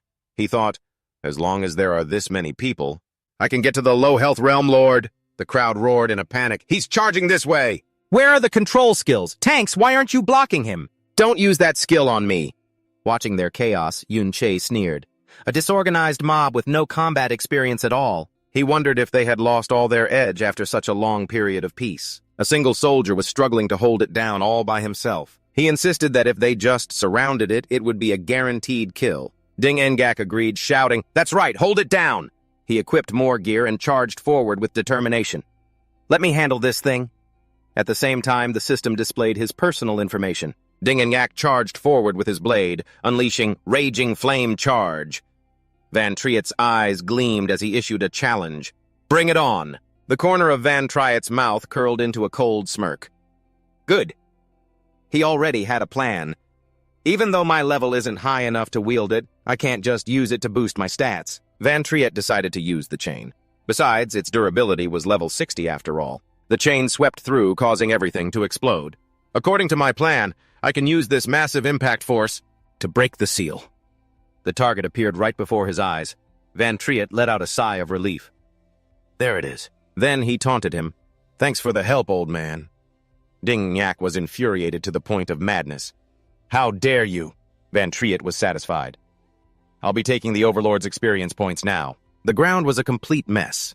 Soon after, the system announced Van Triet's level up to level 3. Seeing this, the old man was so furious he was about to charge. "You son of a bitch!" The whole squad of soldiers also swarmed forward. "Get him! Charge!" Faced with this situation, he quickly searched for a skill. Van Triet decided to use the Mirror World skill. Instantly, the soldiers who charged in to attack were thrown back. They stammered, unable to form a single word. "Did we fail?" After activation, the Mirror World gradually appeared. He glanced around. "This is..." Van Triet hadn't expected this. "Is this the world inside the mirror? No wonder it's inverted compared to reality." Van Triet reached out to touch the screen in front of him, but these guardians seemed to be just illusions. He bent down and picked up a stone. Van Triet was a bit surprised. "This isn't an illusion. I can actually take it out?" He finally understood. "So after this skill reaches level 2, I can enter the mirror world and take things out?" But it seemed Van Triet still had some doubts. In that case, there should be some changes in the system, right? Just then, the system panel appeared with a bunch of notifications. "Unactivated skills." He was startled. "These skills are unactivated? Base skills not yet learned?" Van Triet began to speculate. "Not yet learned. It seems what's displayed here is the inverted version of all my skills." A thought flashed through his mind. "I just need to learn the base skills in reality, and then I can activate them here, right? The level 1 skill inversion must just be a trimmed-down version of the level 2 function." Thinking this, Van Triet scrolled down to see more. "Looks like I can choose which skill combinations I want to learn first. I'd better plan my next advancement path." Suddenly, a cold gust of wind blew past. He turned his head and saw a spirit. Van Triet was a little surprised. Other souls can exist here too. It suddenly rushed towards him from out of nowhere. Seeing this, he raised his sword and struck it. So it's already turned into a spirit monster, huh? They attacked in a swarm, but he blocked them all. Van Triet assessed them. They don't seem very strong. But then he suddenly noticed something. A contract suddenly appeared. He exclaimed in surprise, "A contract?" Van Triet read through it. "After defeating an undead spirit, I can collect summoning fragments. And I can bring them outside?" His mood improved considerably. "It's not just the stone. It seems the level 2 mirror world allows me to take items from here. Even the undead spirits, and bring them into reality." A thrill surged through Van Triet. "How interesting!" Outside, the crowd was in an uproar. "The secret realm has vanished. Why hasn't that guy reappeared yet?" They murmured amongst themselves. How could he just vanish into thin air? Could it be a wanderer's hidden skill? Hearing himself mentioned, the wanderer immediately denied it. "Impossible. Our hidden skills have a physical form and a time limit. They can't make you vanish like that." Dingnyak exploded with rage. "Then you tell me why. How could so many of you let that thing get away?" His voice was a terrifying growl. "If you can't find it, you'll compensate me for this secret realm." Just then, Van Triet reappeared. The other two fell silent upon seeing him. He glanced around. "So, my time in the mirror is up, huh? Do you return to the same spot when you exit? Or are there other conditions?" As if spotting a treasure, Dingnyak immediately gave the order, "Get him!" Van Triet calmly replied, "Don't be in such a hurry. After being surrounded for so long, I should give you a little something in return, right?" He excitedly began to cast. "Have a taste of my undead legion." The soldiers began to panic as they fought back. "What are these things? They're demons!" But this didn't faze Dingnyak. "Don't panic, they're just undead-type monsters. I've seen plenty of these before." The army struggled to defend themselves. Suddenly, a soldier noticed something. "It has a status bar, and its level is only 20. Upon learning this, he laughed loudly. "See, I told you not to panic." Dingnyak immediately offered a reward for a counterattack. "Capture him and everyone gets a raise." The crowd roared with excitement, but when they went up, they were dumbfounded. Where'd he go? Meanwhile, Yun-Che assessed that these undead spirits were still too low level. He longed to collect higher-grade spirits, then that rabble would be no match for him at all. The problem here is, but the 20 strongest undead that could be found inside have already been contracted. Furthermore, the mirror world has a search boundary. After entering, he could only move within a 200-meter radius. Yun-Che calculated that he needed to buy more time, to be able to search other places within the mirror world, to see if he could find any higher-level undead. Just then, he saw someone being attacked. A soldier was strangling him with all his might. "You think you can escape? You think I'd let you slip by? I wonder what the reward for catching you is." Seizing the perfect moment, Yun-Che rushed in, attacked, and snatched the person away. Q-Tree's eyes widened in astonishment as Yun-Che shouted a warning. "Let's go." His voice was mysterious. "They're all in chaos now. We should head back and check on our gains." Outside, the battle grew more intense. The undead monsters were getting beaten to a pulp by them, but there was one thing. These ghouls weren't particularly strong. They shouted in confusion. But how can they come back to life after being killed? Suddenly, a strange scent wafted in. A person from outside slowly entered. This was Dingqua, the third head of the Ding family. He spoke contemptuously. "These things are all summons, even if they can be revived. It must consume mana, so we just need to kill them a few more times." Elsewhere, a man's deep, hoarse voice rang out. "Miss Yun-Sa has returned?" Inside the Ding family home, Ding Hao was bowing his head. "I'm sorry, Father. I couldn't keep her here." The truth is, the intruder was too brazen.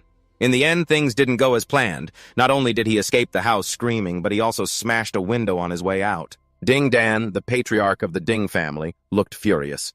"An intruder actually got inside the house?" He grew even more enraged. "Not only did you fail to catch him, but you don't even know what he looks like. Is this how you people do things?" Being scolded, he cowered. "It's my fault for doing a poor job." But Ding Hao quickly added, "However, Miss Yun-Sa has agreed to go to the hero's secret realm. At least the matter with the A family won't be a problem." Hearing this, Ding Dan gave a cold command. "Find whoever was involved and deal with them all. You, go and see if anything else was stolen." At that moment, Yun-Che clutched the pass card tightly in his hand. He mused, "Although I have the pass card, I still need someone to get me into the hero's secret realm. But there's no rush." The good thing is, this time at Dinghuck's house, I leveled up to 20. However, even though the Chimera Bone Ring is basically broken, I also got more than 10 skill books he had hidden in his house. Yunche took out a book. The Chanter is a support skill, he calculated.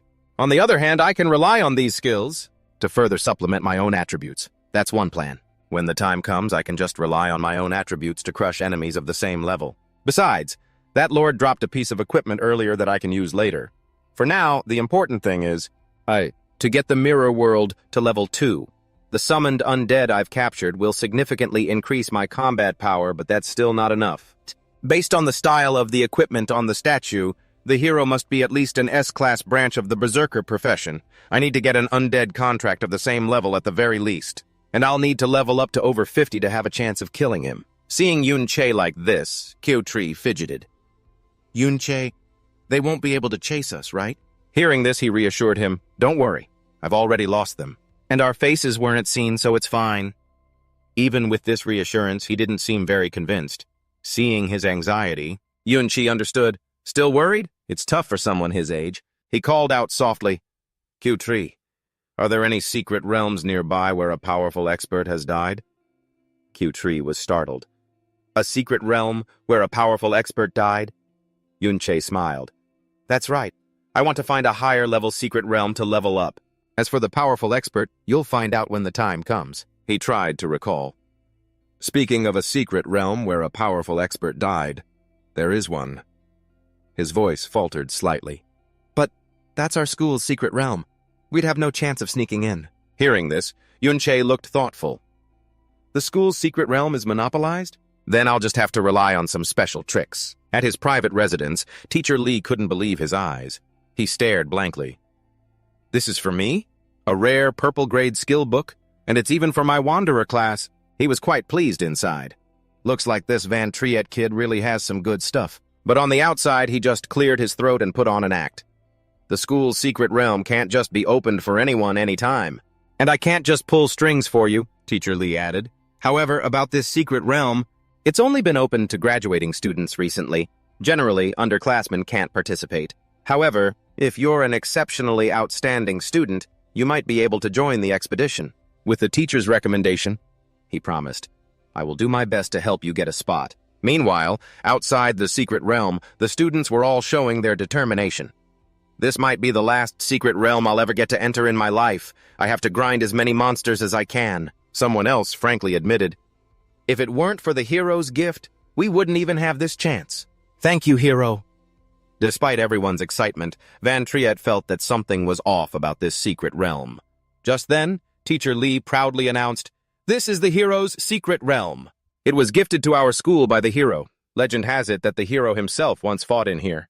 Perhaps traces of him still remain somewhere inside. In another corner, Kyotree kept his head down, deep in thought. The hero's secret realm. Isn't this where the hero bravely slayed the traitor Q-An? He was torn inside, wondering if he should tell Van Triet. Teacher Lee continued, however, the level of this secret realm is very low. Just remember to be mindful of your strength. Little Z, you lead everyone in. He looked resentful. Then how am I supposed to level up? He cut him off and pushed him forward. All right, stop complaining. The secret realm is open. Hurry up and get in. That guy, Z, started mocking. An underclassman is here too? He scratched his head in frustration. So annoying. Now I have to carry 2 dead weights. See, I warned them. After you get in, you guys stay behind me. Don't cause any trouble for me. Otherwise, if you get killed, I'm not taking any responsibility. They slowly entered the secret realm. A chill ran down Van Triet's spine. A level 24, 10. Secret realm? He wondered as he walked. Why do I have such a dangerous feeling about this place? Inside the hero's secret realm, many people had already entered. Someone wondered, what's that? Van Am and Van Sa are here too? They were curious. Aren't they underclassmen? I took the opportunity to mock him. See? Those 2 underclassmen got in too, didn't they? A perverted look appeared on his face. If only Van Sa and her group could be transferred over here. Leading cute girls gives me so much more motivation. That guy Z was practically drooling. Maybe I could even... Just then someone walked over and reminded him, stop dreaming. They're probably over level 30. We're the ones who asked them to lead us. That person added, besides, don't even think about punching above your weight. He pouted and replied, I know. I was just kidding. C's eyes still darted over towards the two girls. At the same time, the two sisters, Van Sa and Van Am, also approached. He was about to call out, "Van Sa," but she walked right past him. Van Triet wondered, who is this person? He searched his memories and recalled a guest at the Din family's house, someone with a high status. Why is she approaching me? Did she know the original owner of this body? Or is she here to stand up for Dinhook? Van Sa suddenly spoke up. I saw you at the Memorial Museum yesterday. Your skills aren't bad and your voice is very distinctive. Van Triet was confused, wondering why she was initiating a conversation. She suddenly leaned in close, a dangerous glint in her eyes. Both the voice and the sound of shattering glass were very clear. At this, his eyes flew open. This person. Just from the two shouts I made yesterday. She already figured out who I am. In an instant, Van Sa had changed her equipment. She winked. All right, greetings are over. That's all for today. She turned back and said, let's go explore ahead. Van Triet stood quietly in a corner, assessing the situation. She recognized me but didn't expose me in front of everyone. Instead, she told me this way. Told me, is she warning me? He recalled that Dinhook could indeed recognize his voice. At this point, he just hoped that as long as the Din family doesn't find him in the short term, it'll be fine. At my current leveling speed, I won't have to worry for much longer. Van Triet's gaze drifted into the distance. Since she's shown goodwill, I should give her a warning too. His voice rang out, warning them, be careful. This secret realm has a dangerous aura. Van Sa's footsteps paused. Now that you mention it, there really is a strange feeling here. Based on my level, I normally wouldn't have paid it any mind. She gave a gracious nod. But thank you for the warning. Seeing the two of them talking, the crowd immediately started to buzz. Is that even Van Sa anymore? Isn't she supposed to be really cold? But why are they all swarming him? Let's go ask Van Triet and get to the bottom of this. Hey, how do you know Van Sa? Do you two know each other? Yeah, that's right. Can you introduce us? He holds up a hand, refusing. Sorry, we have to go. Hearing that, they react.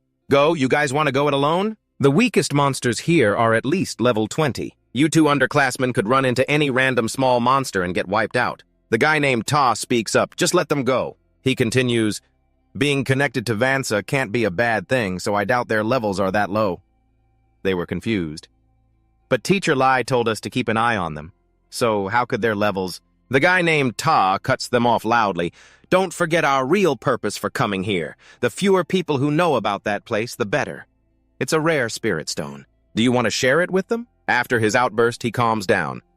Anyway, everyone's equipped with an emergency flare, so let's not bother with them anymore. He acts like that on the outside, but inside, Ta is still bitter. On what damn basis does a normal kid like him get to know Van Sa? He's ambitious. If they're that clueless about their own strength, they deserve to die. At the entrance to the secret realm, Teacher Lai is surprised to see a student running over. You're... Dinhook? Why are you here? The boy questions him menacingly. A team just went in, didn't they? Teacher Lai, a bit panicked, replies, Yes, that's right. Well, what do you want? Dinhook recalls his father's warning. Van Triet, Q-Tree, son, don't think about getting back at them just because they beat you up at the Memorial Museum, and try to pin this on them. Your old man doesn't have time to deal with your petty problems right now. Seeing this, he yells, but it really was them who broke in. I heard their voices. Hearing this, Dinyak is skeptical. Dinhook, the intruder easily escaped from me and all my guards. What student could possibly do something like that? Dingqua adds, son, you at least have to prove that those two are strong enough to get past the guards. Otherwise, it's hard for me to back you up. Seeing his nephew rambling on, Din Dang cuts him off. That's enough. We're in the middle of something important. Stop bothering us. Back in the present, a frantic Dinhook grabs Teacher Lai by the collar. Van Triet and Q-Tree went in too, didn't they? I want to enter this secret realm too! Meanwhile, inside the secret realm, a fierce battle is underway. Van Triet is taking out monsters one by one, continuously firing blasts of mana to attack. Furthermore, whenever they try to counterattack, Van Triet immediately activates his reflex state. He shouts a signal to Q-Tree, who instantly unleashes his skill. Surrounding shield! Q-Tree's shield helps Van Triet dodge the monster's attack. Instead, it consumed 40 MP and only lasts for 3 minutes. After that, he also used Encouraging Shout, giving him a motivated status that increases his strength. Van Triet slashes the monster with an upward stroke of his blade, then leaps into the air. Van Triet descends, delivering a finishing blow. With the monster dealt with, he levels up. Q-Tree also cheers happily. I leveled up too, another level. Seeing his happy expression, he smiles to himself, thinking about the skill book he got from the Din family earlier. Coincidentally, two of the books were Surrounding Shield and Encouraging Shout. With Q-Tree's current level, he can learn how to use these skills practically, Van Triet muses. Although the monster levels here are a bit high, with Q-Tree's help, things will be much easier. Venturing deeper into the secret realm, he remembers what the teacher said. In this secret realm, there's a very rare type of monster called the Miracle Stone Monster. When you kill it, there's a chance it will drop a support-type skill called Gravity Pull. Van Triet checks his system panel and sees that he doesn't have this skill yet. Van Triet thinks positively. It's a good thing I read the skill list from the Mirror World so I could decide which skills to learn. The deeper they go, the more he discovers. It's not just Miracle Stone monsters, but undead spirits, too. Van Triet's eyes scan the surroundings. I wonder where in this secret realm those powerful experts died. Their souls are probably just floating around near the place they croaked. Hopefully I can find some high-level ones. Suddenly, Van Triet's eyes widen in shock. He has a suspicion. Could that be this place, with these glowing spirit stone pillars? Could it be the Valley of Crystal Pillars? Both of them are stunned, unable to believe it. Van Triet exclaims internally, to think there are so many elite-level Miracle Stone monsters gathered here. He starts calculating. Moreover, they've moved at least 1,000 meters. They've long since passed the normal activity range of monsters. Are they the roaming type? A quick explanation. Roaming types are monsters found in rare secret realms that don't stay in a fixed location but wander everywhere. Their strength is far greater than that of normal monsters. Van Triet quickly moves. In the past, before humans became strong, he dives down from the side of the valley.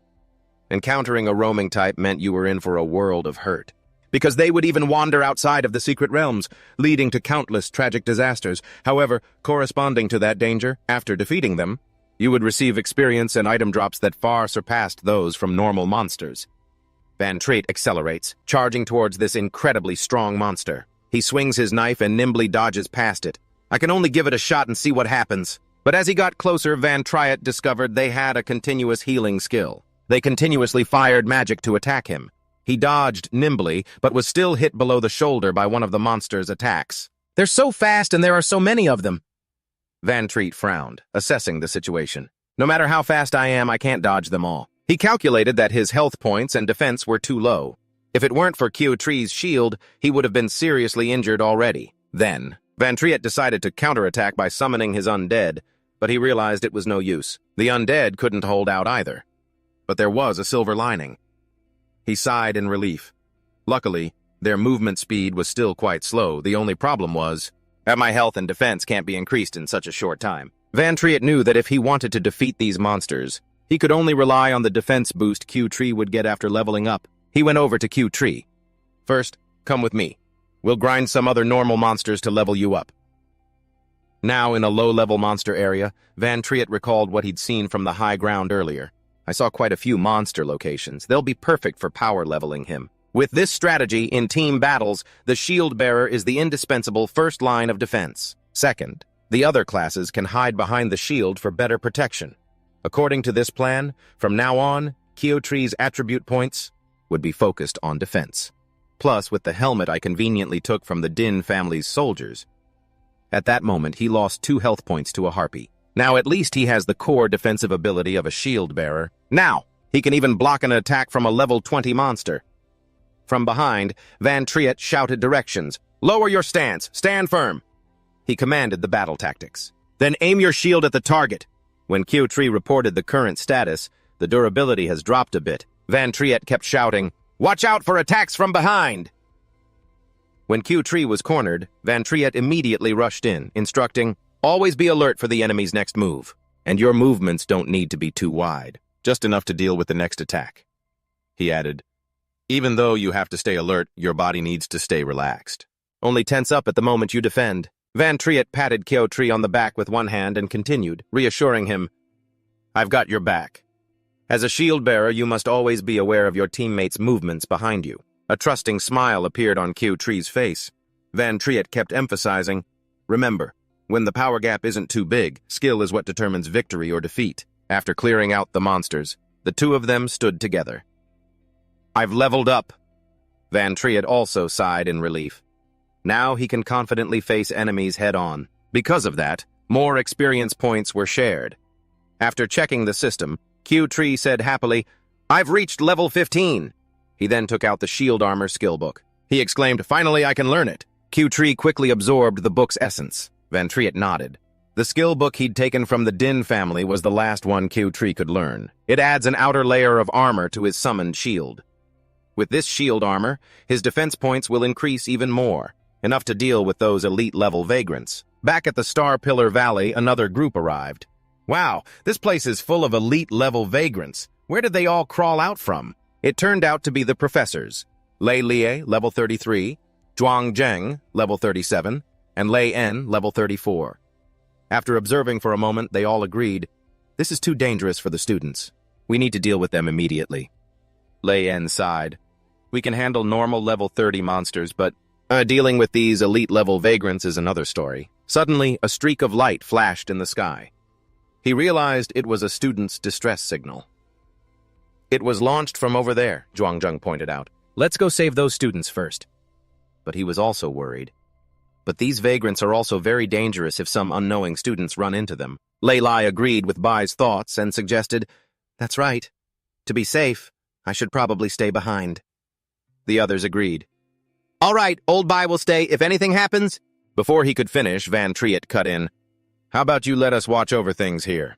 That distress signal probably means they've run into vagrants, too. If only two of you teachers go to help, you'll be overwhelmed." Hearing this, Zhuang Zheng hesitated.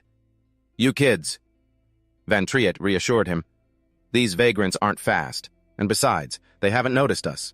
We just need to watch from a distance, I promise." "Nothing will happen, sir. You teachers can go without worrying." Unable to delay any longer, they agreed, but not without a reminder. "All right, but those monsters are extremely dangerous. You kids are not to act on your own, you hear?" They emphasized, "You must hide well. If you're discovered, there's absolutely no way you'll escape." Van Triet smirked. More like they're the ones who won't be able to escape. Trang Chin's team immediately flew off. He turned to remind his teammates, "You have to hide well. If you're discovered, there's absolutely no way you'll escape." The scene changes to Van Triet struggling amidst the rubble. They're the ones who won't be escaping, he thought. Suddenly, he noticed another one behind him was blocked by a blast of magic. Q-Tree used a defensive skill. An Aegis shield formed, pushing it back. Van Triet took the opportunity to circle behind the skeleton, which was then taken down by Q-Tree's single heart-piercing strike. The stone statues quickly came into view. Van Triet gently sent them to their graves one by one. The others couldn't escape a similar fate. The HP bar slowly dropped to just 328. On the contrary, he still thought, still a little lacking. As he finished the thought, another one was chopped into 100 pieces, and something fell from the monster's body. A glowing stone. Van Triet's eyes scanned the surroundings. He had successfully dealt with a wanderer. "I've almost adapted to this class now." He was slightly disappointed. "But it's still much worse than in my previous life." With that thought, he charged back into the group of skeletons to finish them off. Each slash was swung powerfully. Even though combining it with the reversal skill could greatly increase his attack power, it seemed Van Triet was still not satisfied with the result. But the basic attack of a support class is still too low. If only I could improve my attack power a little more. After a series of actions, system notifications popped up continuously. He responded calmly, "Leveled up again. This rare elite monster really gives a lot of experience." Suddenly, it reminded Van Triet to pick up the dropped item. He walked straight ahead and another notification sounded. But this time, it confirmed that Van Triet had successfully picked it up. His eyes widened in amazement. In Van Triet's hand was a long crystal dagger with +6 attack, 552. Van Triet was momentarily surprised. A weapon has an attack stat? He stared intently at the crimson blade, a spark of excitement in his eyes. "Doesn't this perfectly compensate for my lack of basic attack power?" Van Triet was brimming with fighting spirit. Now battles will be much easier. Even so, Van Triet was still a little disappointed. "It's just a shame that the gravity pull skill book I wanted, didn't drop. The drop rate doesn't seem very high, huh?" He looked into the distance, pondering. If I were luckier, I might run into a few more of those wanderers. Suddenly, Van Triet's eyes landed on something. A look of slight surprise crossed his face. He immediately recognized it. Isn't that where the distress signal came from earlier?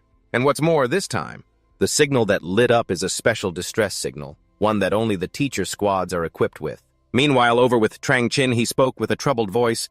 "This is... Outside the cave is a whole horde of monsters," Trang Chin shouted helplessly. "Why are so many wanderers gathered here?" At the same time, on the cliff not far away, another team was quietly observing, waiting for an opportunity. Van Sa, a bit confused, asked, "So many monsters have gathered in this place. What on earth happened?" Ding Hao immediately replied, "I'm not sure either. We just followed the signal to provide support." As he finished speaking, he pointed forward and deduced, "The signal is coming from the cave. They must be trapped in there." Even so, facing the enemy, he still hesitated. He continued, "We need to organize a rescue, but there are really too many monsters. Even if all of us teachers go in together, it won't be enough." Ding Hao turned to the two of them and said, "It would be great if you two could help." Hearing his plea, Van Sa cheerfully accepted, "This is my job, after all." The star on her hand suddenly lit up. A second later, Van Sa was seen casting the Star Insight Secret Art. Everyone's abilities skyrocketed. They praised her admiringly. "The buff from this skill is so high it must be at least epic grade." One surprise after another. In a flash, Van Sa closed in on a monster and used Gravity Press.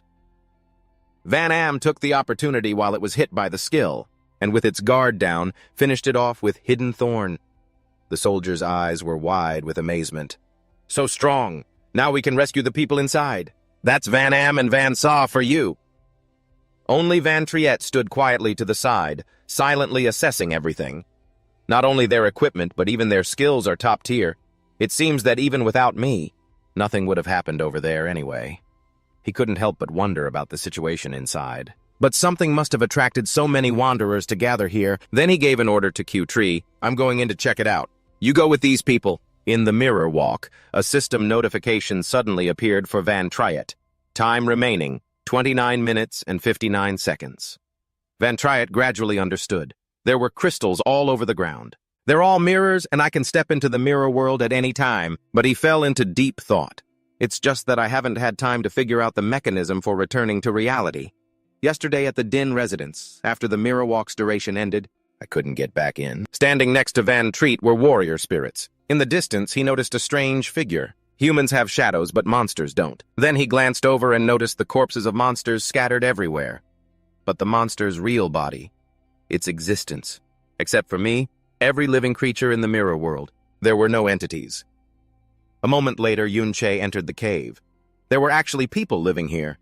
He recognized the person beside him. "Isn't this Xiaoxie?" Suddenly, Yun Che realized it was them. Yun Che scanned the surroundings.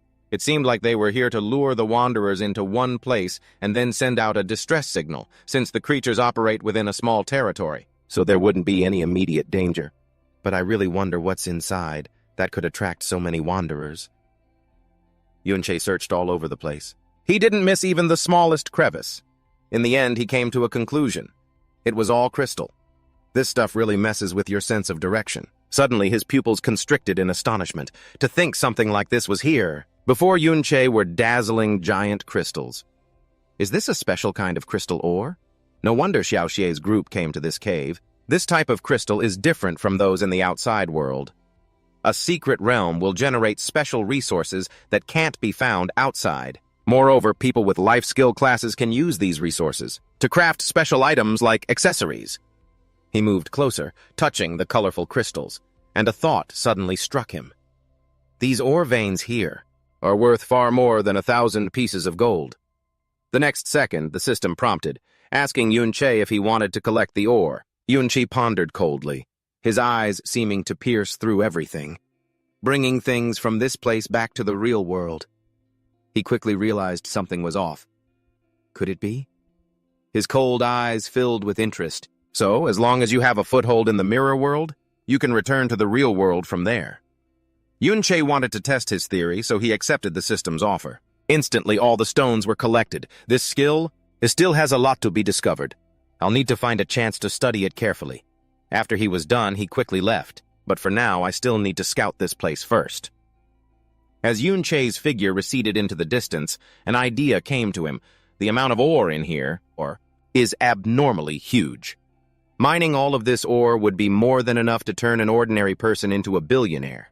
No wonder so many wanderers are gathered here. Back at the starting point, Yunsha was still struggling with the gravity-wielding monsters. The next second, Yun Yin rushed forward and finished them off. Yunsha activated the Starfall art.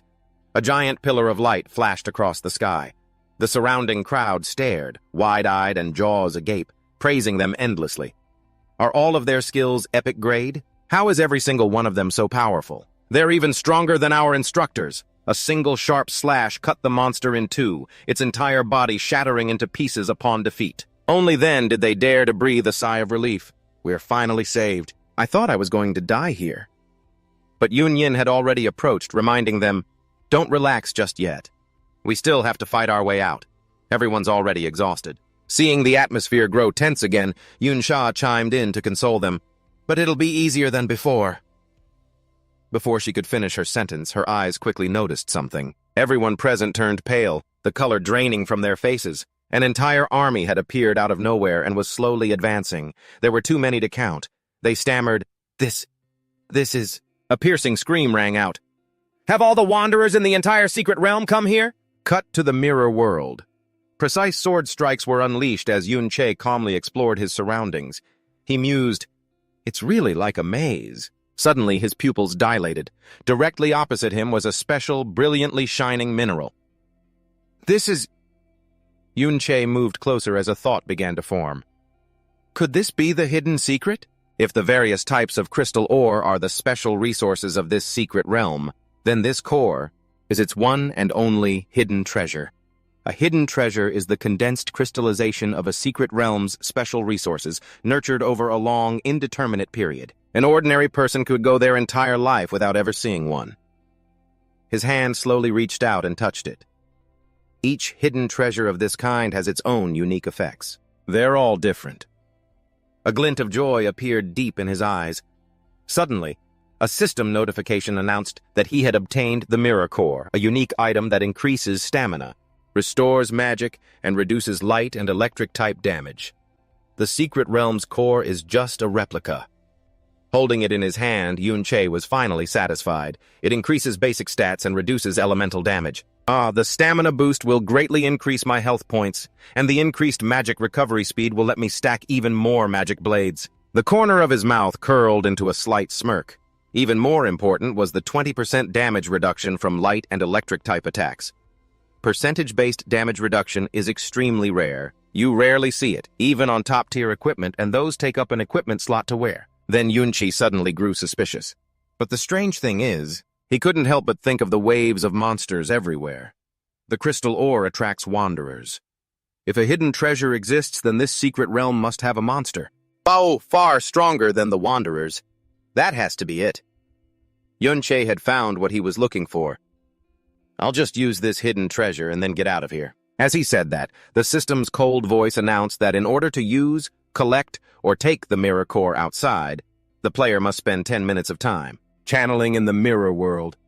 Outside, everyone's faces were filled with terror, and Yun Sha and Yun Yin were no exception. They saw that the giant boulder opposite them was beginning to show signs of collapsing. On top of it, a giant monster appeared, surrounded by the entire horde. A scream rang out. It's the Wanderer Overlord. It's a hidden boss. The Rogue Lord is a rare hidden boss, independent of the Dungeon Lord. Its power far surpasses that of a normal lord and is far beyond what any teacher or student can fight against. At that moment, the students started to panic and argue. Aren't Rogue Lords only supposed to appear in high-level dungeons? Despair showed on each of their faces as they screamed, "Why is a monster like this in this dungeon? At this rate, we're all going to die here." Just then, Van Sa stepped forward and shouted, "Everyone, calm down! The most important thing right now is to work together and get out of here." With that, she pointed towards the canyon ahead. "We can escape this valley through that canyon over there." With a stern look, she tried to convince everyone, "As long as we get out of this valley, we can escape easily. So don't hold anything back. Give it everything you've got and break through in that direction." With that said, she used a buff skill on everyone, Star Wanderer's secret art. After hearing her words, Trang Chin also summoned his weapon and said with determination, "That's right, at the very least we have to get the students out." With that, he led this charge to get everyone out, saying, "Starting with me, we'll take turns attacking." As they retreated, they encountered more monsters along the way. The first person to stand and block them was a black-haired professor. Then, as the monsters grew in number, they all banded together to fight. The sound of explosions echoed everywhere. The healers in the back were continuously healing the shield-bearers holding the front line. The battle then grew more and more fierce. It's unknown who shouted it, but a voice tried to raise everyone's morale. "Hold the line! We're not far now!" Just then, a giant monster let out a roar. It was its skill. War, roar, assembly. All monsters, no matter how far, seemed to hear its cry and began to gather. Everyone had just seen a glimmer of hope. Seeing this situation, they lamented again, "Damn it, where did all these monsters come from?" At that moment, the giant monster activated a new skill, Crystal Aura. As soon as it was cast, all the other monsters simultaneously received a boost to their health points, attack power, and defense power. Immediately after, one person was sent flying by a monster's punch. Someone else saw it and cried out in terror, "How did their attack power suddenly increase so much?" The situation for the others was also becoming grim. Among them was a shield-bearer, who at that moment was pierced by a beam of energy. He quickly shouted, "The damage is too high! The healing can't keep up!" Immediately after, a tragic scream rang out, "Help me!" Seeing this, a student's face filled with despair again as he screamed in terror, "A teacher is dead!" Knowing the situation was bad, Vansa quickly stepped up to command, "Shield-bearers to the front! Priests, prioritize healing the shield-bearers!" Although she appeared very strong on the outside, in her heart, she was also at a dead end.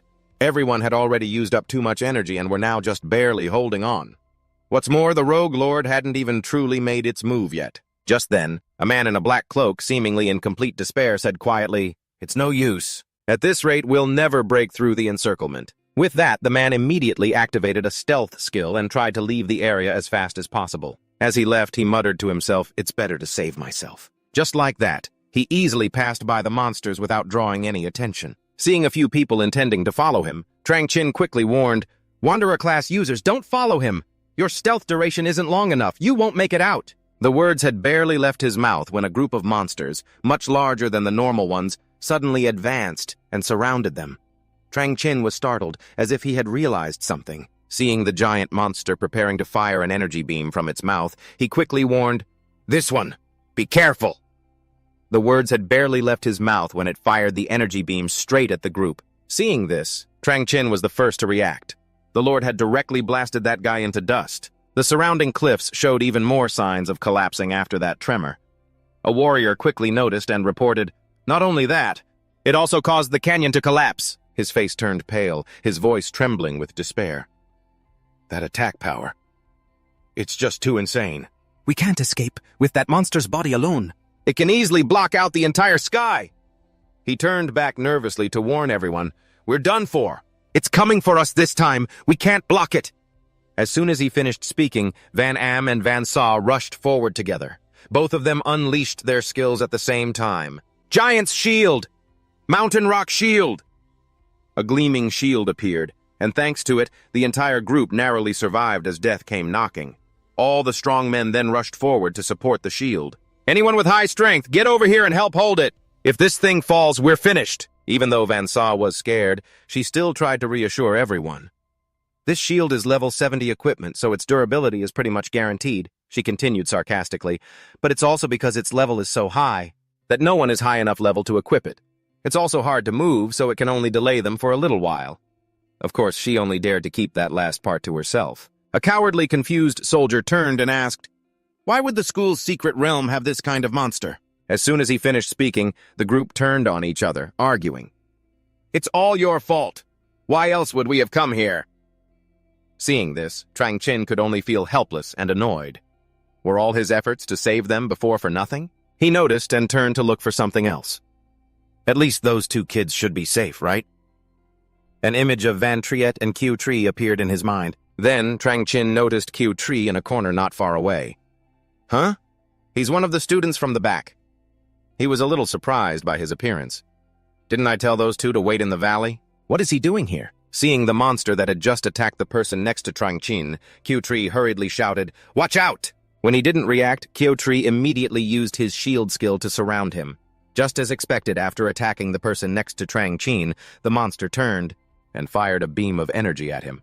Luckily, Q3's shield saved him. He saw his health drop to a critical level. Changqin's eyes grew dim. He told himself the surrounding defenses were already breached anyway. Watching the monster swing a punch towards him, he despaired.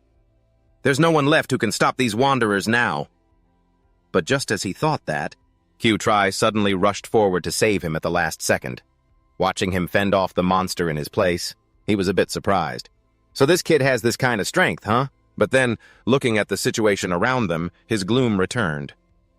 But all the guards' shields are broken now. He could see Q3 couldn't hold on any longer either. He saw that his chest plate had been shattered. He despaired. Our defense is completely... But the monster paid no mind to everyone's feelings. It was preparing to fire another energy beam towards the bloodied Q3. Changqin was completely hopeless. There's no turning back now. But right at that moment, Van Treat appeared. He easily defeated the monsters that everyone else had struggled to fight off. Seeing this, a glimmer of hope sparked in Changqin's eyes. Van Treat just stood there, towering over them. With a majestic air, he said softly, Q3, you did well. As soon as he saw him, Q3's eyes lit up with joy as he softly called out, Van Treat! Van Treat majestically comforted Q3. Leave the rest to me. Not long before that, in the real world, Van Treat was standing in front of a crystal ore. He picked it up, and a plan began to form in his mind. Besides the hidden crystal core from the replica mirror world, there's still the original version in the real world. It seems that if I rely on this mirror world, my future income could double. But when he looked at his inventory, he felt a bit frustrated. The only thing is, the crystals and ores aren't easy to take out. He saw a system notification. Insufficient remaining time to retrieve all items. Seeing this, Van Treat fell into thought. It's just like with that hidden treasury. To bring out 1 unit of crystal, I need to spend 10 minutes of exploration time in the mirror world. Knowing this, he reluctantly pressed the use button on the remaining ore. He thought to himself, for now, I'll just have to bring out the most valuable replica crystal core. Immediately after using it, his attribute points were instantly boosted. But as he was savoring his newly increased power, the ground suddenly shook. Realizing something, his expression changed. This kind of tremor, did something happen? As he thought that, he immediately took off, leaving the area at his fastest speed. But as he ran, he couldn't help but think carefully. Then he placed his hand on the ice next to him, thinking, I have to see if I can still cross into the mirror world. Immediately after, he appeared in the mirror world. The system also displayed a notification. Time remaining, 12 minutes and 54 seconds. He realized he could still move freely between the two worlds. Van Treat was secretly pleased. So, as long as my remaining exploration time in the mirror world hasn't run out, I can enter and exit as I please. Only after it's all used up does the cooldown period begin. With that thought, his speed didn't decrease as he quickly dashed out of the cave. He easily weaved through the narrow cliff walls. After a short time, Van Treat emerged outside, simultaneously leaving the mirror world. Right before his eyes, was a horde of monsters lined up in neat rows. Seeing this, he couldn't help but fall into thought again. The number of monsters has increased again, huh? Even if they were attracted by the crystal ore, there shouldn't be this many. But just then, a monster with a colossal body appeared, as if to confirm his thoughts. The Wanderer Lord? It seems to be the source of that dangerous feeling. After assessing the situation, Van Treat immediately rushed off to find the others, silently worrying that Q3 and the group were in danger. But just then, a monster blocked his path. He thought, if I can freely enter and exit the mirror world... Immediately, he entered the mirror world and then returned to the real world. He found that he had passed right through the monster's body. Seeing this, he understood. This way I can easily dodge monster attacks. Immediately after, he fell into another line of thought. I'm level 24 now. He continued on, defeating the monsters blocking his way, but this didn't interrupt his thoughts. With a total of 140 magic points and a mana recovery rate of 2.6 per second, plus the Arcanum's 0.5 times 2 bonus, my attack power can increase by up to 330%, I guess. He activated his Mana Blade skill, thinking to himself, even though this is rushed, a Wandering Lord is stronger than a Secret Realm Lord. I need to at least reach level 30 in the mirror world. After moving for a bit, Van Triet saw the others, but his train of thought continued. I'm still not strong enough in the mirror world right now. Everyone seemed frozen like statues, unable to move. Then, he returned to the real world, unleashing a flurry of slashes that diced hordes of monsters into pieces. He was now in a combat stance, his eyes radiating a terrifying killing intent, but he still spoke gently. Q-Tree, you did a great job. Upon seeing him, Q-Tree, though covered in injuries, still managed to smile and called out, Van Triet! He replied, leave everything back here to me. With that, he stomped his foot and reappeared in the mirror world. Then he suddenly returned to reality, launched a slash at a monster, and vanished once more. Before vanishing, he said, if you have any support skills, please buff me. This time, he looked at everyone and said, let me handle this mob of wanderers. Hearing this, Vansa immediately used her magic skill, and Q-Tree, without hesitation, cast a shield armor around him. Instantly, Van Triet felt his spirit power rise, and his attack power, accompanied by a layer of armor surrounding his body. He glanced around, thinking, there's a ridiculous number of them, but after using the Arcanum Core, my health has multiplied, and the photovoltaic system has reduced damage by 40%. Now he was completely immune to many of their attacks. There's no danger anymore. It's just a shame these monsters are immune to chaos, or they'd be wiped out much faster. Not far from him, the group of students were staring at him, their mouths agape in shock. They couldn't believe their eyes. Among them, one student couldn't help but ask, am I seeing things? I see his status bar says he's a caster, but why is his attack power so ridiculously high? Hearing that, another student blurted out their own question. And what kind of skills is he even using? He can just phase through things. Meanwhile, Trangchen gave a wry smile, wondering, he's really that strong? And to think I was worried about him. Back on the battlefield, Van Triet continued to slaughter the monsters. After a while, the system announced that he had leveled up. He paused for a moment, thinking happily, with this many monsters gathered together, leveling up is going to be a breeze. At the same time, Vansa stood silently, watching his assault. Her eyes were wide with disbelief as she watched him. I thought this guy was just a bold thief.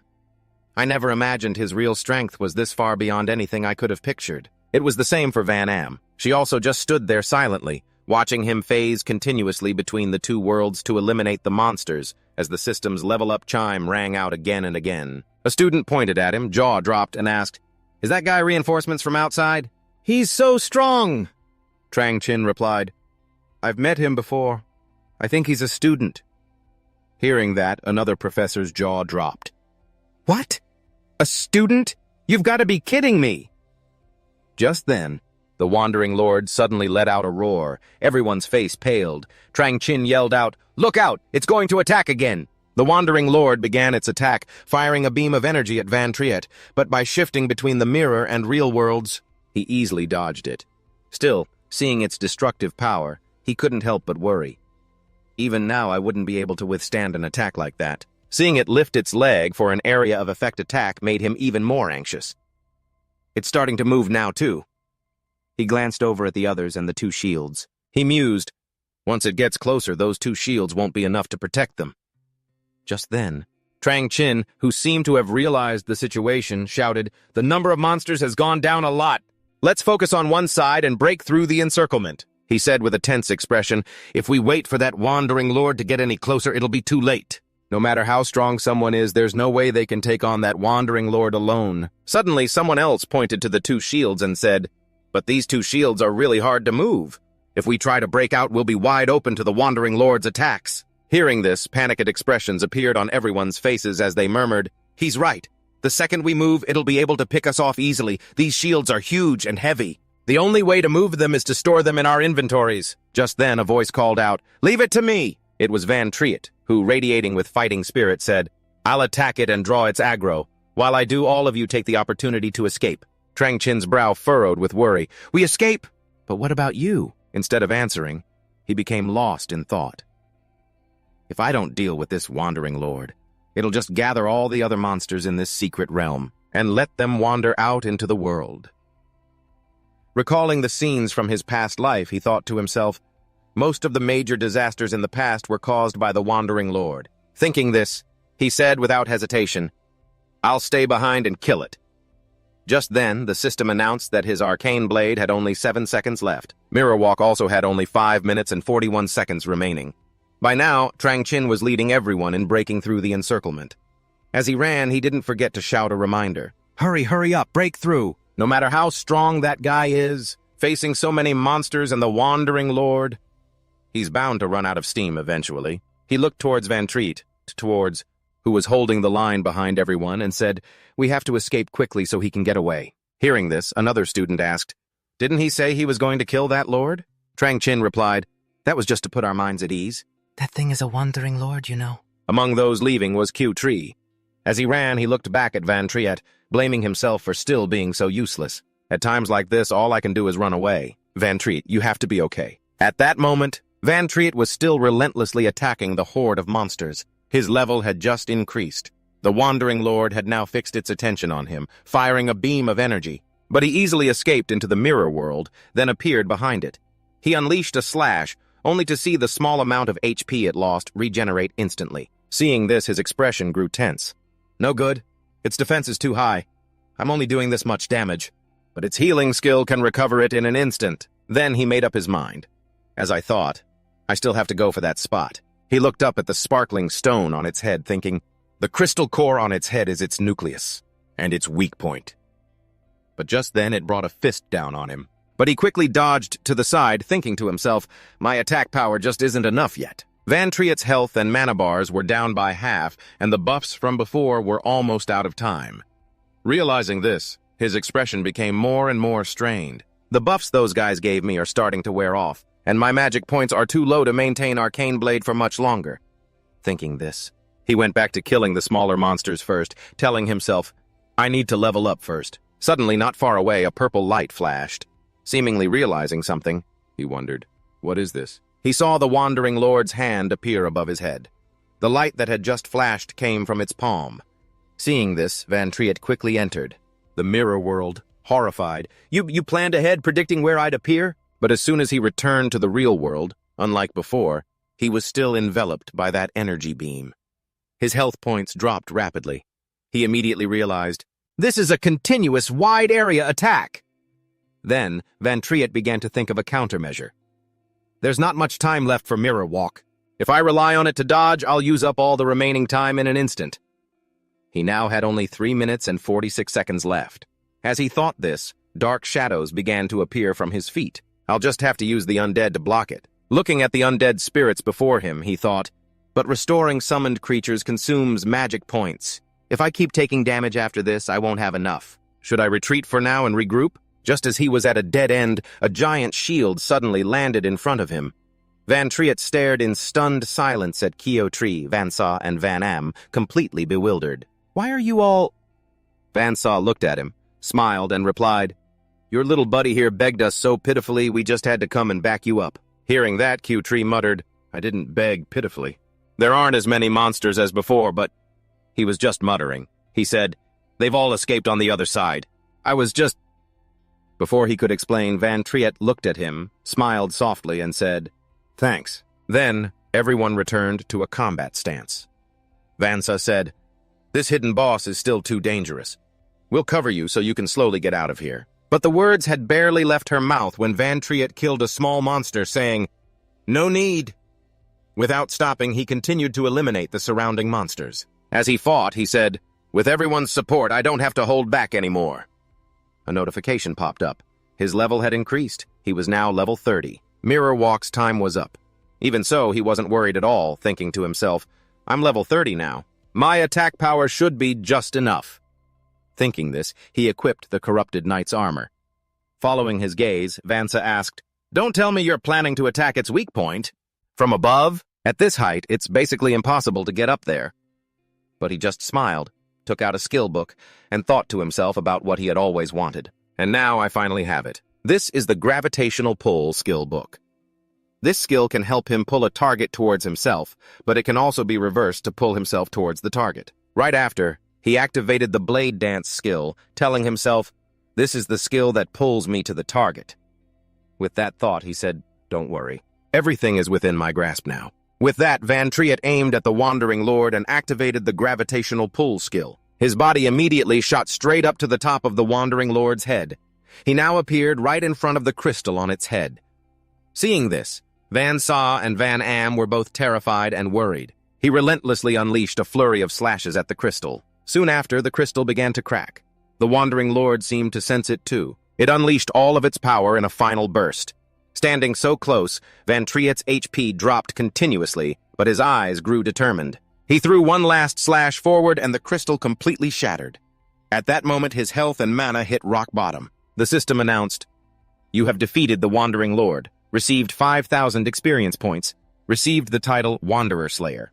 Dropped, Legendary Skill Book Golden Light Membrane. Dropped, Skill Book, Angelic Protection."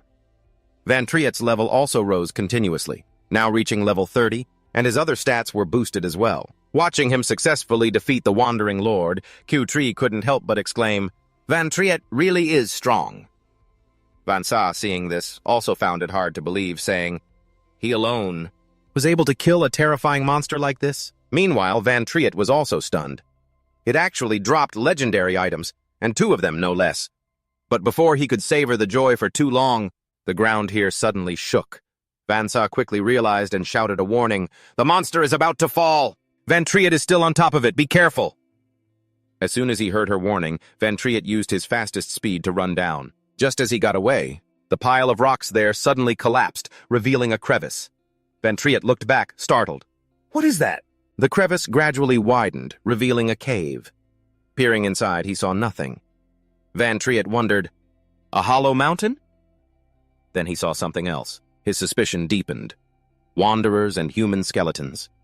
Looking at the rock in front of him, he gradually saw a shape resembling the Wandering Lord from before. He froze for a moment. It seems this place has already given birth to an even stronger Wandering Lord. And then, it dawned on him. That must be why there are so many signs of a fierce battlefield here. He then looked around, and his attention fell on a human-shaped rock. He wondered what it was. After getting closer to observe, he realized it was Kyu An, Kyu Bonbon, who had died. He shouted in shock, "Bon Bon!" The stone statue just stood there, imposing. Who knows how many years it's been? At that moment, Van Sa also approached. As soon as she saw the statue, she asked in astonishment, "Is this the traitor Kyu An? I heard this was the place where the hero Dingun slayed him, but—" Looking at the majestic statue before her, she continued, "I never expected something like this." She looked at the surroundings, guessing, this is clearly the scene of a battle against countless monsters and people. She thought of the image of Kyu Bonbon in the museum. She said, "It's completely different from the statue in the Modern History Museum. This person doesn't look like someone who would be easily trampled at all." To the side, Van Triet's expression was a bit grim. Suddenly, Q3 stepped forward and said, "You all probably won't believe this, but I don't think my great-grandfather was some heinous criminal at all." He recalled how he'd read books day and night, trying to find the truth. "Ever since I was little, I've read about my great-grandfather's history. Whenever it got to his specific experiences, it was always described vaguely, but I still managed to find some details." As he spoke, his expression grew more serious. He always went to dungeons that were unsuitable for his own level. His face then showed his doubt. "Tell me, why would he, an S-rank, a class holder over level 60, come to a low-level dungeon like this?" He looked up to the sky and answered his own question. "Because this is a dungeon that can nurture a Wandering Lord." Thinking of the Wandering Lord from before, Q3 continued, "And the Wandering Lord is the source of a great catastrophe, capable of summoning all the monsters in a dungeon to the outside world." Then he thought of the monsters. And that had poured out of the gate. For that reason, the government simply doesn't have enough troops to defend against all the wandering monsters coming out of the dungeons. And that's precisely why they need to rely on certain responsible class holders, who are also powerful, to periodically clear out the monsters in the dungeons. At this point, he gestured towards Kyu Bonbon and said solemnly, "And my great-grandfather was one of them. He came here to extinguish the disaster before it could begin." After hearing his theory, everyone just stood there, stunned. Knowing they didn't believe him, Kyo-tree's face grew somber as he spoke. "You probably think I'm just making things up, right?" But the more he spoke, the more his body couldn't help but tremble. Even so, he forced himself to continue. My family also says I'm just looking for some kind of psychological comfort, and that I'm just interpreting the words that way to make myself feel better. But at that moment, Yunchi suddenly walked up and patted his shoulder, looking at him with a sincere gaze. Yunche said softly, "I believe in you."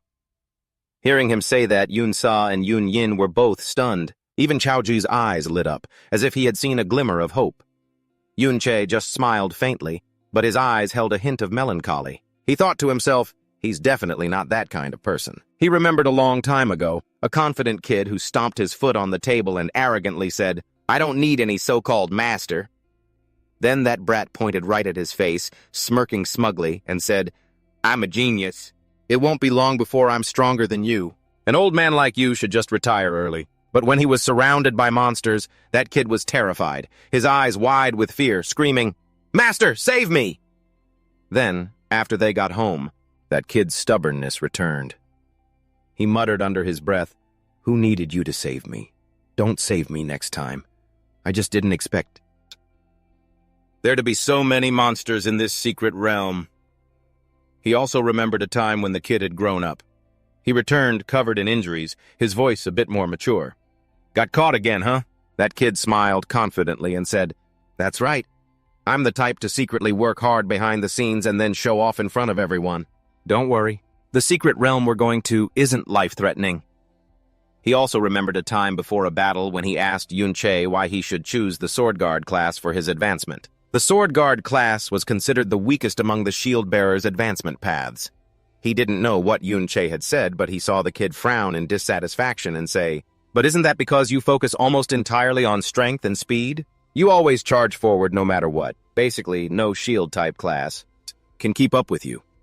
He also remembered being on the battlefield, standing on a monster's corpse. The kid from before, now covered in wounds, said with emotion, "Old friend, I really found you." His face was smeared with blood, but his voice carried a fierce conviction. "I get it. Leaving the team without permission means a 3-month salary deduction. I ran into too many wanderers. So I couldn't level up to save people? Whatever, just forget it." Returning to the present, after recalling these images from his past life, Yunche's eyes turned cold as he thought to himself, Ben, for your sake, I will settle the score with this Ding family." At the same time, in a large mansion, Dingqua asked with a look of disbelief, "Is what you said true?" Ding Hao replied, "It's true. If you don't believe me, Dad, just go ask the teacher in charge of this secret realm. That Yunche guy is that powerful." He recalled being flatly rejected. "I really can't let you in. Your level is still too low." Remembering that, he continued his story. "I was stopped at the entrance by the teacher guarding the secret realm and wasn't allowed to enter. But when the people inside came out, those people were talking amongst themselves. 'Did you guys see what just happened?' I saw it from a distance. That wandering lord just collapsed." Another person replied, "With a commotion that big, who wouldn't have seen it? I'm afraid someone killed it." So impressive. That was a rare hidden boss over level 40 to be able to control it. And is already beyond my imagination. Suddenly he heard a name in their conversation that made his expression turn to shock. "That person's name is Yunche, right? I thought Yunsa and the others were already impressive enough. I never expected there to be someone so powerful among the students. What's his background, anyway?" After he finished his story, the room fell silent. After a moment of thought, Dingqua gave an order. "Summon the Ding family guards. Follow me to the secret realm to capture the traitor." Suddenly he stopped and said, "Wait a minute. Did you say before that the little brat from the Chow family went with them too?" Then his expression turned sinister as he changed the order. "In that case, drag the people from the Chow family along with us." Seeing the situation, Dingqua then instructed, "Summon the Ding family guard and follow me to the traitor's secret realm." Suddenly he remembered an important detail. "Wait a minute, you said before that the little brat from the Chow family went with them too?" Dingqua suddenly broke into a wicked smile. "Drag the Chow family along with us." A skill book appeared in Yunche's hand with its information. Skill book, Golden Light Barrier. Level requirement, none. Type, Specialized Skill Book. Quality, Legendary. He looked at Chaoju and explained, "You should learn this skill book. It doesn't have a level requirement." Yunsa couldn't believe it and blurted out, "That's a legendary grade skill. And you're just giving it away like that?" Yunchi then explained, "This is a specialized skill for shield bearers. I can't learn it. And this is the same skill your great-grandfather used to use." Now she reached up to adjust her hat and said, "But then again, it's not like you're short on powerful skills. Yunsa stood in front of him, chattering on.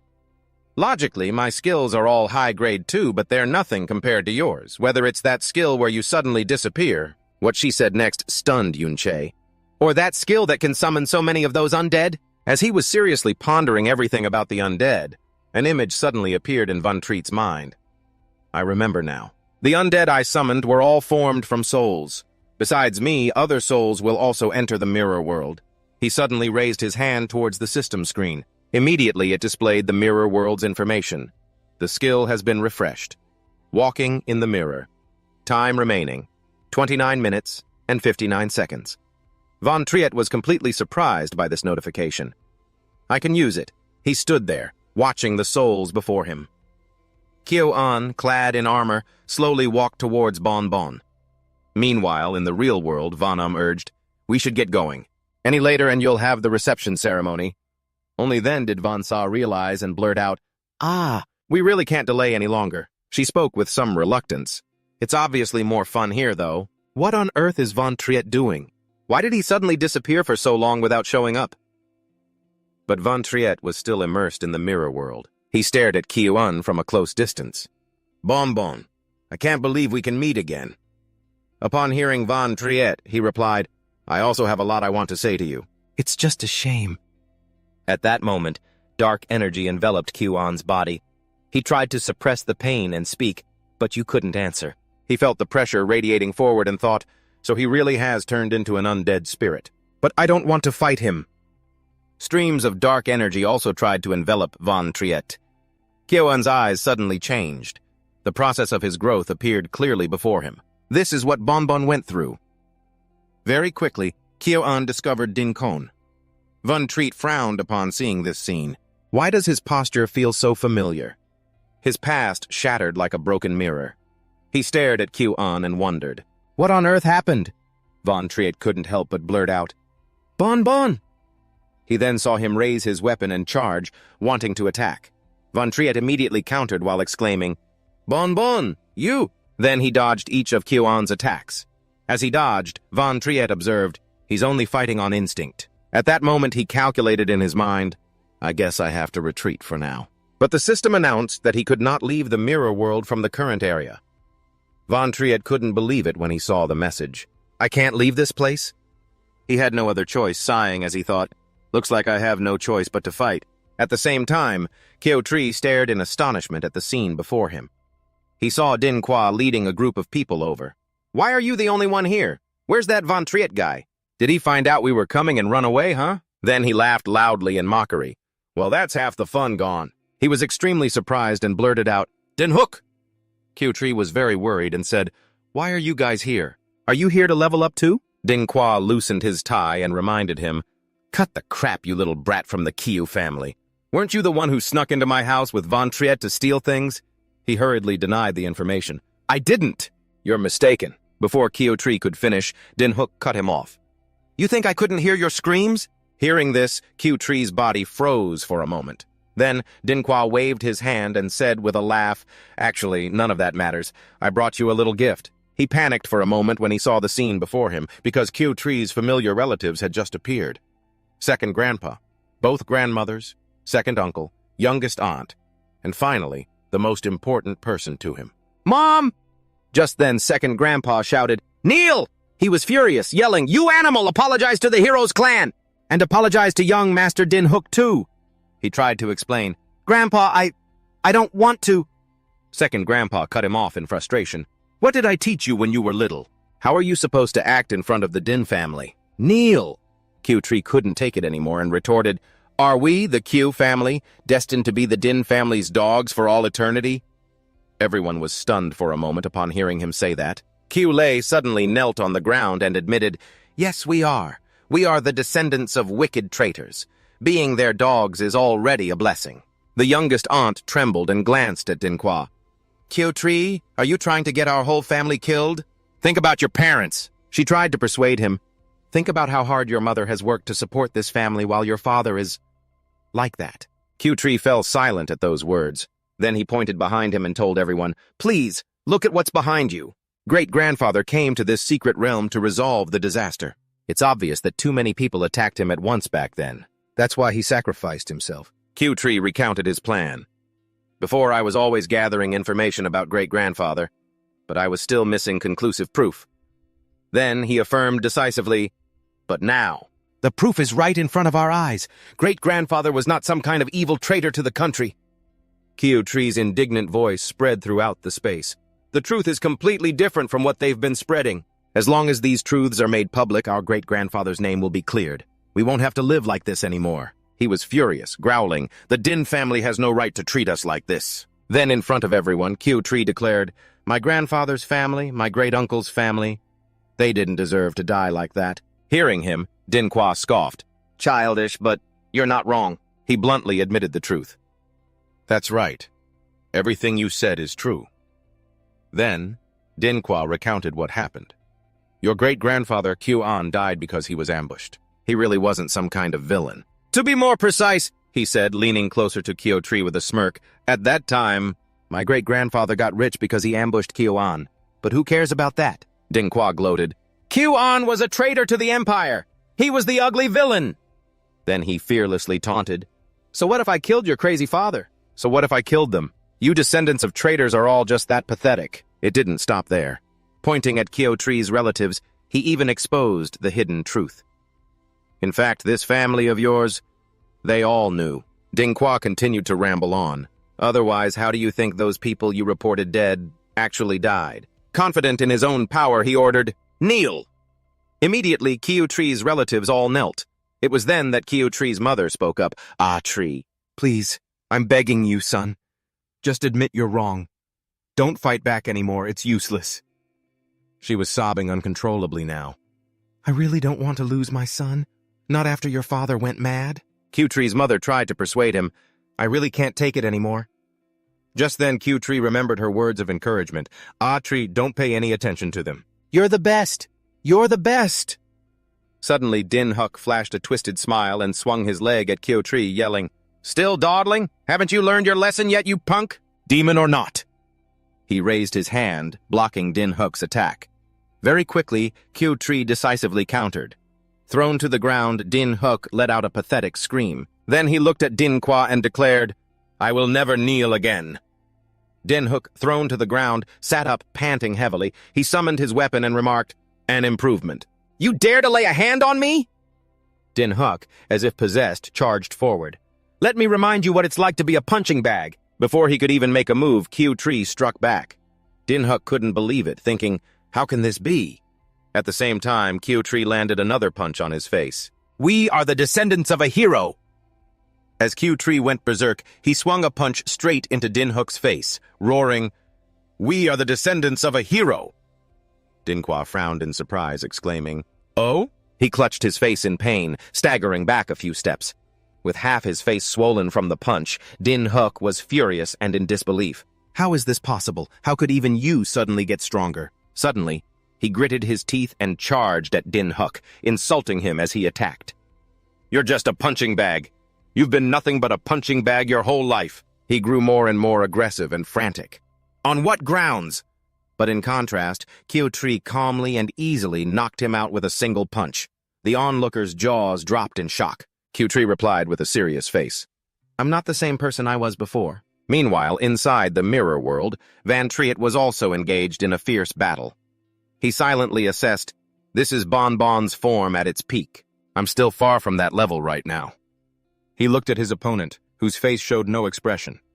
Van Triet dodged, looking for a way to counter. "If he weren't a defense-type class, and if he weren't unconscious, I would have been overwhelmed in an instant." Van Triet seized the opportunity and swiftly launched a counterattack. "But I was the one who taught him his fighting techniques." He easily struck his opponent's weak point, feeling a sense of satisfaction. "So I know all his openings." Looking at Q-An's health bar, which hadn't dropped much, Van Triet sighed. "But still, this is the defensive power of someone over level 60 who has completed their class change. I doubt I could do much damage even with a stacked arcane blade." Suddenly, the undead Q-An roared, instantly releasing a massive surge of power. He quickly jumped back to defend against the legendary grade skill, Golden Light Shield. Van Triet frowned and complained, "What a pain." Immediately after, a loud explosion occurred. Returning to the battle outside, Dinhook was frantically attacking, all the while cursing, "You mutt!" But all his attacks were easily countered by Q-Tree. Without a word, he slammed his shield straight into Dinhook's face. One blow after another rained down, leaving him with no strength to fight back. Dingqua watched on, disappointed. His hand silently gathered power. Hook, you can't even beat this little Kyo brat now." He launched a surprise attack, saying with a smile, "How about your uncle helps you vent some of that anger?" Dingqua swung his fist smugly, but before it could even touch him, it stopped dead. Dingqua was stunned. "This is—" He was sent flying backward. He exclaimed loudly, "Golden light shield!" Q-Tree warned him, "You should just stand back and watch. So-called heroic family. You're all just a bunch of cowards who don't even dare to fight one-on-one." At the same time, Ventreat was struggling to break the golden light shield. He thought to himself, as a legendary grade skill, the golden light shield's defensive power isn't related to the user's defense stat. He thought, as long as it doesn't take a single hit that exceeds twice its upper limit, it can withstand at least 10 attacks. Ventreat attacked with all his might. But it's also a skill that consumes energy. It seems like each slash is gradually breaking it down, he thought. Even the smallest amount of damage will drain its energy. Finally, Ventreat came to a conclusion. After its energy is depleted, any attack that accumulates 10 times will break it. At the same time, Dingqua also broke through it and taunted, "You little mutt! And so what if you have the golden light shield?" He was full of contempt. "I couldn't care less about the trash that Kyo-an used."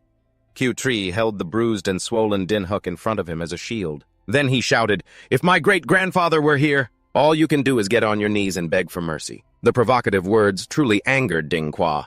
He unleashed a wave of killing intent, forcing the boy to step back and defend with his shield. Dingqua's voice was full of arrogance. "Rely on some useless trash who died in a low-level dungeon?" He furiously stomped the ground. "Even if he showed up," Dingqua roared in anger. "Gravity crush!" causing the ground to tremble. "You will kneel!" The immense power made Chow spit out a mouthful of blood in pain. He struggled, unable to stand steady. With overwhelming killing intent in his eyes, the man stepped forward with his weapon. "Oh, still acting tough, huh? But I wonder how you'll be standing after I chop off both your legs." With that, he immediately lunged forward. Chow mother rushed over, begging, "Third Master, Chow is still young and doesn't know any better. Please spare him," she cried in terror. "I'm kneeling before you now. I'll do whatever you want." Dingqua grew excited. "Oh, in that case, how about this, little devil?" Chow gritted his teeth in anger, glaring at him as the shameless Dingqua made an outrageous demand. "If you don't kneel, I'll chop your mother to death." But he immediately changed his mind. "Nah, forget it." Dingqua raised the weapon in his hand towards Chow mother. "After all, there's no shortage of people to cut down." The boy panicked, rushing to stop him. "Wait, Chow was cut off. A puff of white smoke appeared right in front of her, shielding her and blocking Dingqua's fatal blow. The boy's eyes widened in shock. The mystical smoke slowly dissipated, revealing a shadowy figure. Everyone fell silent, sucking in a cold breath. Dingqua was also stunned, stammering, You are... The smoke quickly vanished completely, and the figure came into clear view. Dingqua shouted, "Kyo-an!" Chow mother, bewildered, stammered, Great ancestor?" The people standing around gasped in amazement, unable to believe their eyes. "Chow-an is alive again? No way. Impossible." Another person denied it. "How can a dead person—" In the crowd, a sharp-eyed woman realized something and exclaimed, "That form! It looks more like an undead spirit." A voice full of disgust rang out. You all looked down on him so much before. It was Yun Che, who had appeared beside Chow-an, mocking them. So he had no choice but to crawl back from hell to settle the score with you lot. The battle lines were clearly drawn. Dingqua broke the silence, shouting a challenge. "Stop with the cheap tricks! Get them!" On his command, all of his subordinates charged forward at once. System notification: you have used iron armor. Aura shield. Guardian shield stance. Chow-an nimbly blocked all the enemy's attacks. Not only that, he counterattacked, decisively taking them down one by one. The people around couldn't stop marveling. So strong. Is that really Chow-an? As Chow watched intently, his face was filled with surprise. This interception technique, to be able to block so many guards at the same time, it's incredible. However, Dingqua's arrogant voice still rang out. This is the spirit you summoned, isn't it? This kind of riffraff? My family used to summon tons of them, he sneered contemptuously. Its level is only 33. After speaking, Dingqua lunged forward, shouting, Chow's spirit is nothing but a small fry. His weapon was hit by the spirit's clinging slime attack. Dingqua was surprised, hardly believing his eyes. Huh? He strained, directly clashing in a test of strength with Chow's spirit. Qua shouted in frustration, Fighting tricks! He waved his hand dismissively. In the face of absolute power, they're all useless. The boy calmly uttered, Summon collision.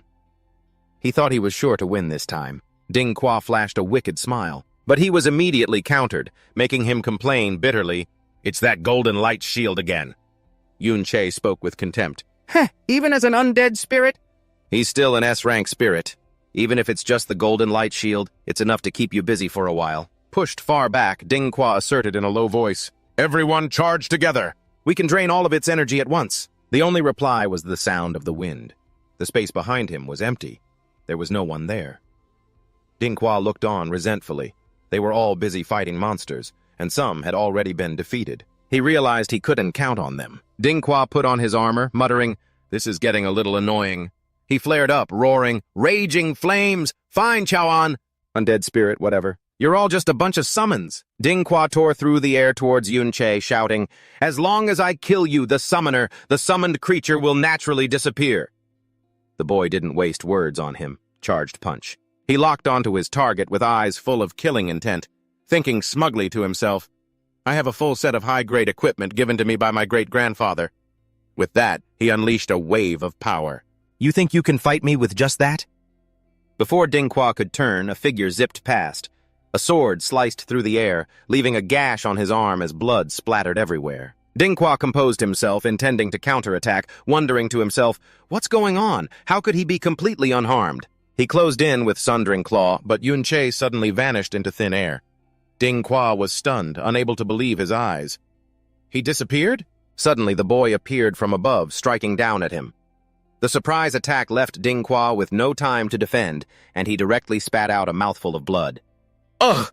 He furiously channeled his power. He unleashed a wave of energy that sent Yun-che flying back to dodge the blow. The undead spirit of Chow quickly moved in to support him. He stepped back, silently signaling.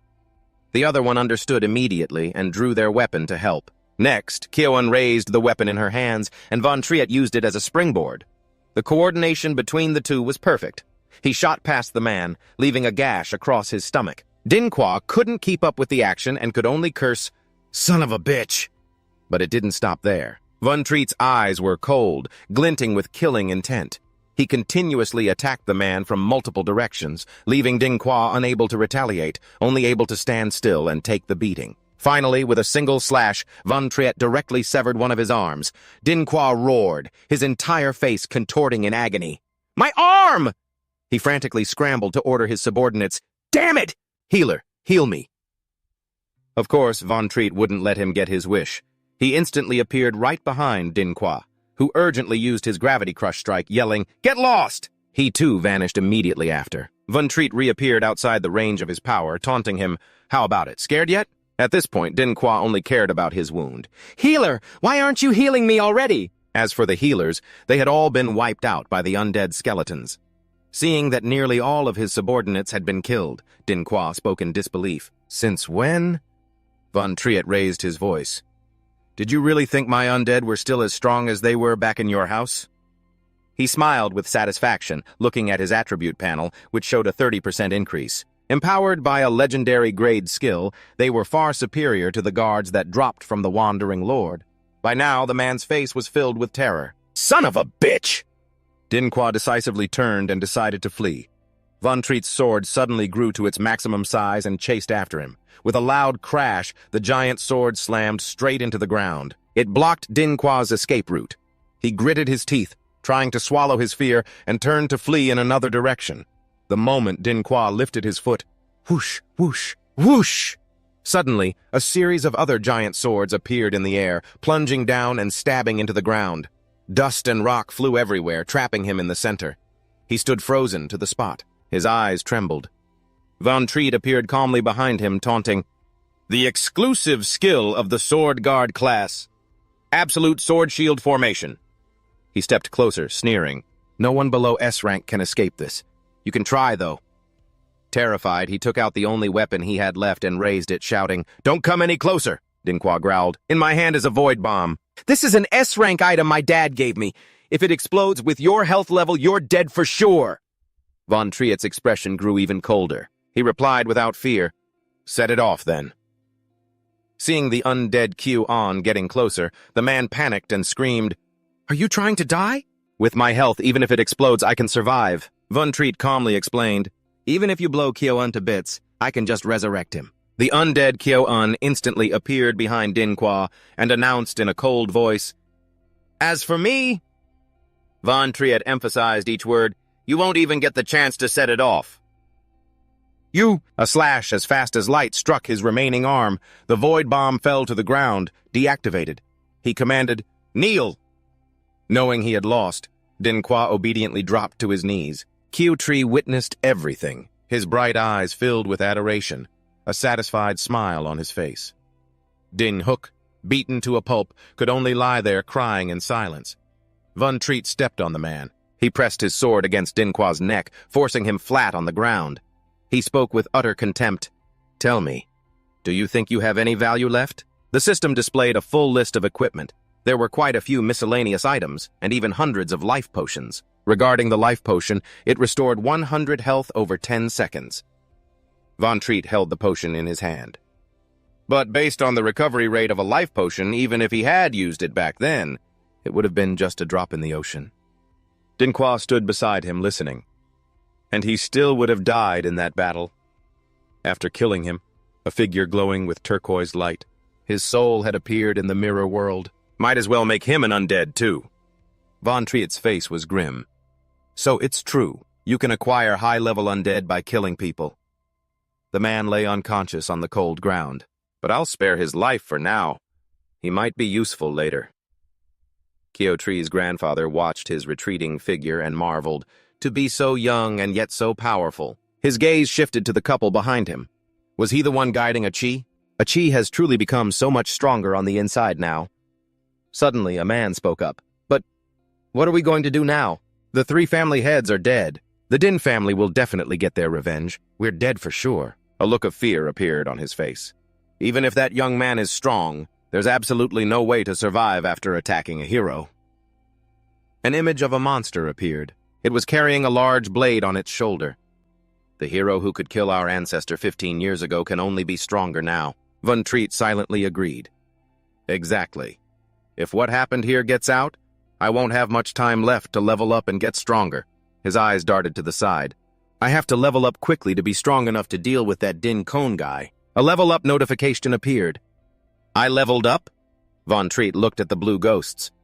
It seems sending those undead out to farm monsters was quite effective. The blue ghosts held various types of weapons in their hands. To face the monsters, based on the undead's current level and equipment, they could completely dominate this place. And of course, they made short work of those monsters. "It's just that this hidden dungeon is no longer enough to support my rapid leveling." Kyo-un stood by the cliff. "So I have to send them away." But there was a more important reason. Beneath his feet, a giant-eye demon was hiding, and his goal was to find the lord of this secret realm. Chow-on, holding his axe, jumped into the abyss. This wasn't like a wandering lord, it was a hidden boss. He charged straight towards the monster. The secret realm's lord is the core of the entire realm. As long as it's killed, the whole secret realm will be completely conquered. At that point, the secret realm will naturally disappear. Getting close to the monster, Chow-on used his sword and shield absolute domain. Outside, a large crowd was gathered in front of the gate. The entrance to this secret realm had been guarded by the teachers. The fact that the Chow family members were brought into the secret realm by Third Elder Ding was definitely seen. This was Yun Che's assumption. Xiaoji's grandfather and 2 others stepped out. If the Chow family members were to leave alone now, it would definitely arouse suspicion. So he thought of another scenario. The only way was to conquer the secret realm directly and make it disappear. Then, the Chow family could use the chaos to escape. Back to the present, he held the sword firmly in his hand. This way, the Ding family would have no way to confirm Third Elder Ding's death. That would buy them some time. After defeating the Secret Realm's leader, a level-up notification appeared, along with a message announcing the successful conquest of the realm. Everyone there was a bit bewildered. The Secret Realm is starting to disappear. Yunche's expression remained calm. I've killed the Secret Realm's lord. The disappearance of the Secret Realm will cause chaos. With Third Elder Ding's disappearance, the Ding family won't be able to react quickly. He turned his head to look back. After everyone leaves during the chaos, there won't be any danger for a short while. Yunche's voice suddenly turned serious. But if they really investigate and pressure you, his next words stunned everyone. Then just put all the blame on me. As Yunche walked, he thought. He summoned the necromancy system. The mirror world skill, which could turn everything upside down, appeared, surprising him. Yunche stared intently at the system. So, it turns out the experience points needed to upgrade Mirror World to level 3 can only be earned by killing Secret Realm Lords? The last Mirror World upgrade gave me a huge boost. If I upgrade it again, I can definitely close the gap with Dingun quickly. Men in iron armor were standing inside some rich person's private secret realm. A man puffed on a cigarette. Do we really need to be this serious? He rested his chin on his hand. Who would dare to invade a private secret realm like this? Why don't we just sneak in a game of cards? At that moment, he suddenly appeared behind the man. Yunche moved swiftly through the gate. Only after he was completely inside did the man feel something strange from behind. Why do I feel like someone's behind me? Must be my imagination. Yunche smirked and stepped out. Civilian guards, level 30 at most. At a private green-level gate, his figure appeared again. So these private secret realms have almost no defense against me. Yunche calmly walked through another gate as the guard panicked. Almost there. One guy rushed over but couldn't stop him from passing through. Almost there. A murderous glint appeared in Yunche's eyes. I'll soon be able to kill that Dingun. But before that, I need to hold back. The sword in his hand gleamed. I must remain calm. Yunche leveled up once again from killing a secret realm's lord. He reminded himself, only by being calm can I avoid making mistakes. Yunche's level rose continuously as he went from one secret realm to another. Stay calm, he thought each time. Yunche's level rose once again. He stood tall and composed. As the secret realm's lord fell, Yunche leveled up. His experience points were rising non-stop. News of the attacks on private secret realms filled the newspapers. Chow's grandfather held a paper in his hand. This was done by that kid Yunche. The old man's brow furrowed. So many secret realms suddenly being conquered. It must be related to the realm we escaped from last time. He mused. This way, the Ding family's attention will be drawn to him. Chow's grandfather broke into a cold sweat. He's doing all this for us. Otherwise, we would never have been able to escape this place. The other man also stared intently at the newspaper. This place is several days' journey from the Ding family's home, and it's very secluded. We barely managed to cover our tracks. The expression on his face froze. That kid, two people nearby were chatting cheerfully. Now that we're here, we don't have to worry anymore. The other replied, That's right, we're finally safe. The man sighed with emotion. We might have actually escaped the Ding family. The wall behind them suddenly exploded into pieces. Several figures appeared in the smoke. Escaped us? A sharp voice called out. Did you really think we would chase after that criminal? Where is that Yunche? Even if you have no connection to the criminal, just for daring to run from the Ding family. The speaker was Ding Hao, head of the Ding family, level 42. His hands clenched. I had to come and pay you all a little visit. Besides, are you underestimating a hero clan? Ding Hao moved closer to the group, not to mention those delusional traitors at the hero's secret realm. Even that criminal's whereabouts have been tracked down. Yunche had reached level 42. Dingun, I'm coming for you. At the same time, the mirror world skill had reached level 3. Van Sa and Van Triet had safely arrived at the hero's secret realm. Van Triet stood on a mountain, looking down and thinking to himself. The highest level private secret realm I've cleared before was over 30.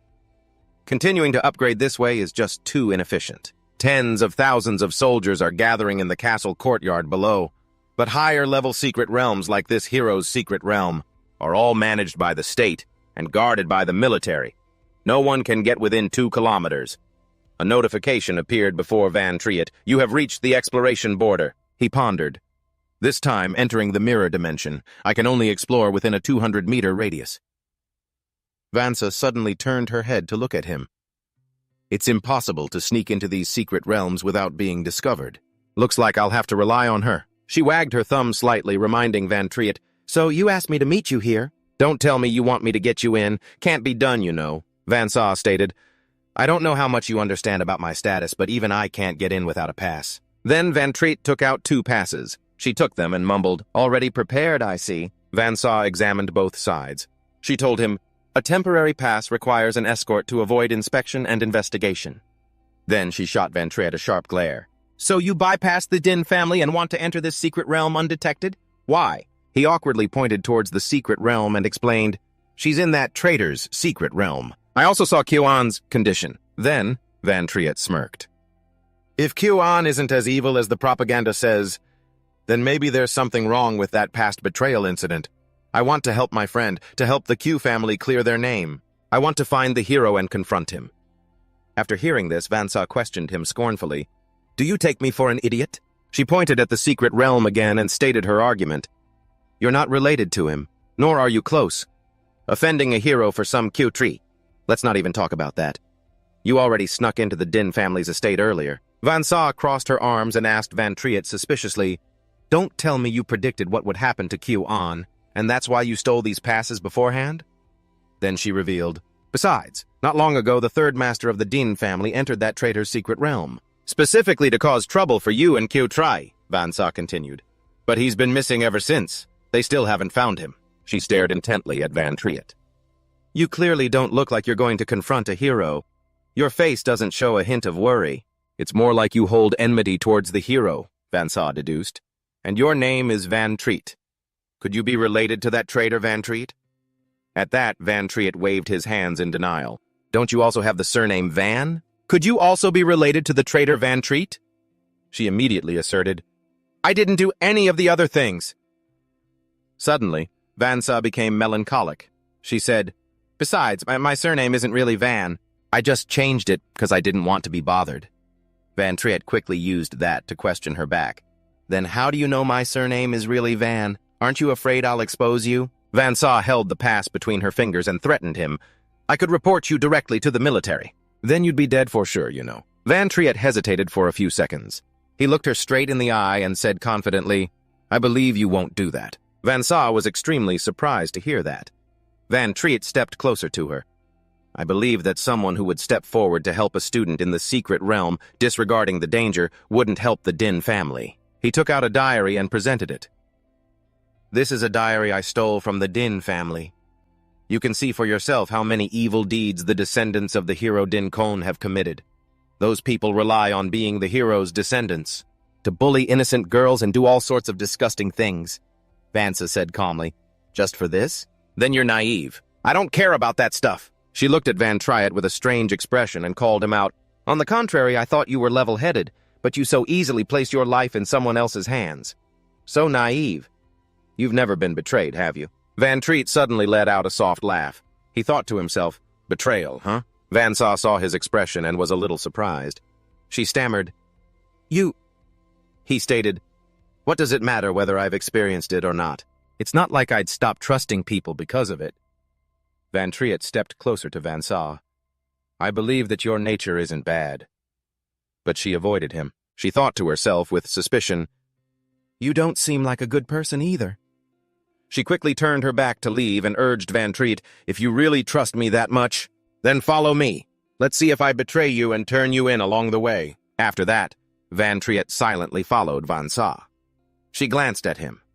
Unexpectedly, the two of them quickly arrived at the entrance to the secret realm. "To think that after all this, I'm still considered a trustworthy good person." Seeing Vansa from a distance, the guard quickly greeted her. "Ah, it's Lady Vansa. We've been instructed that Lady Vansa can enter directly."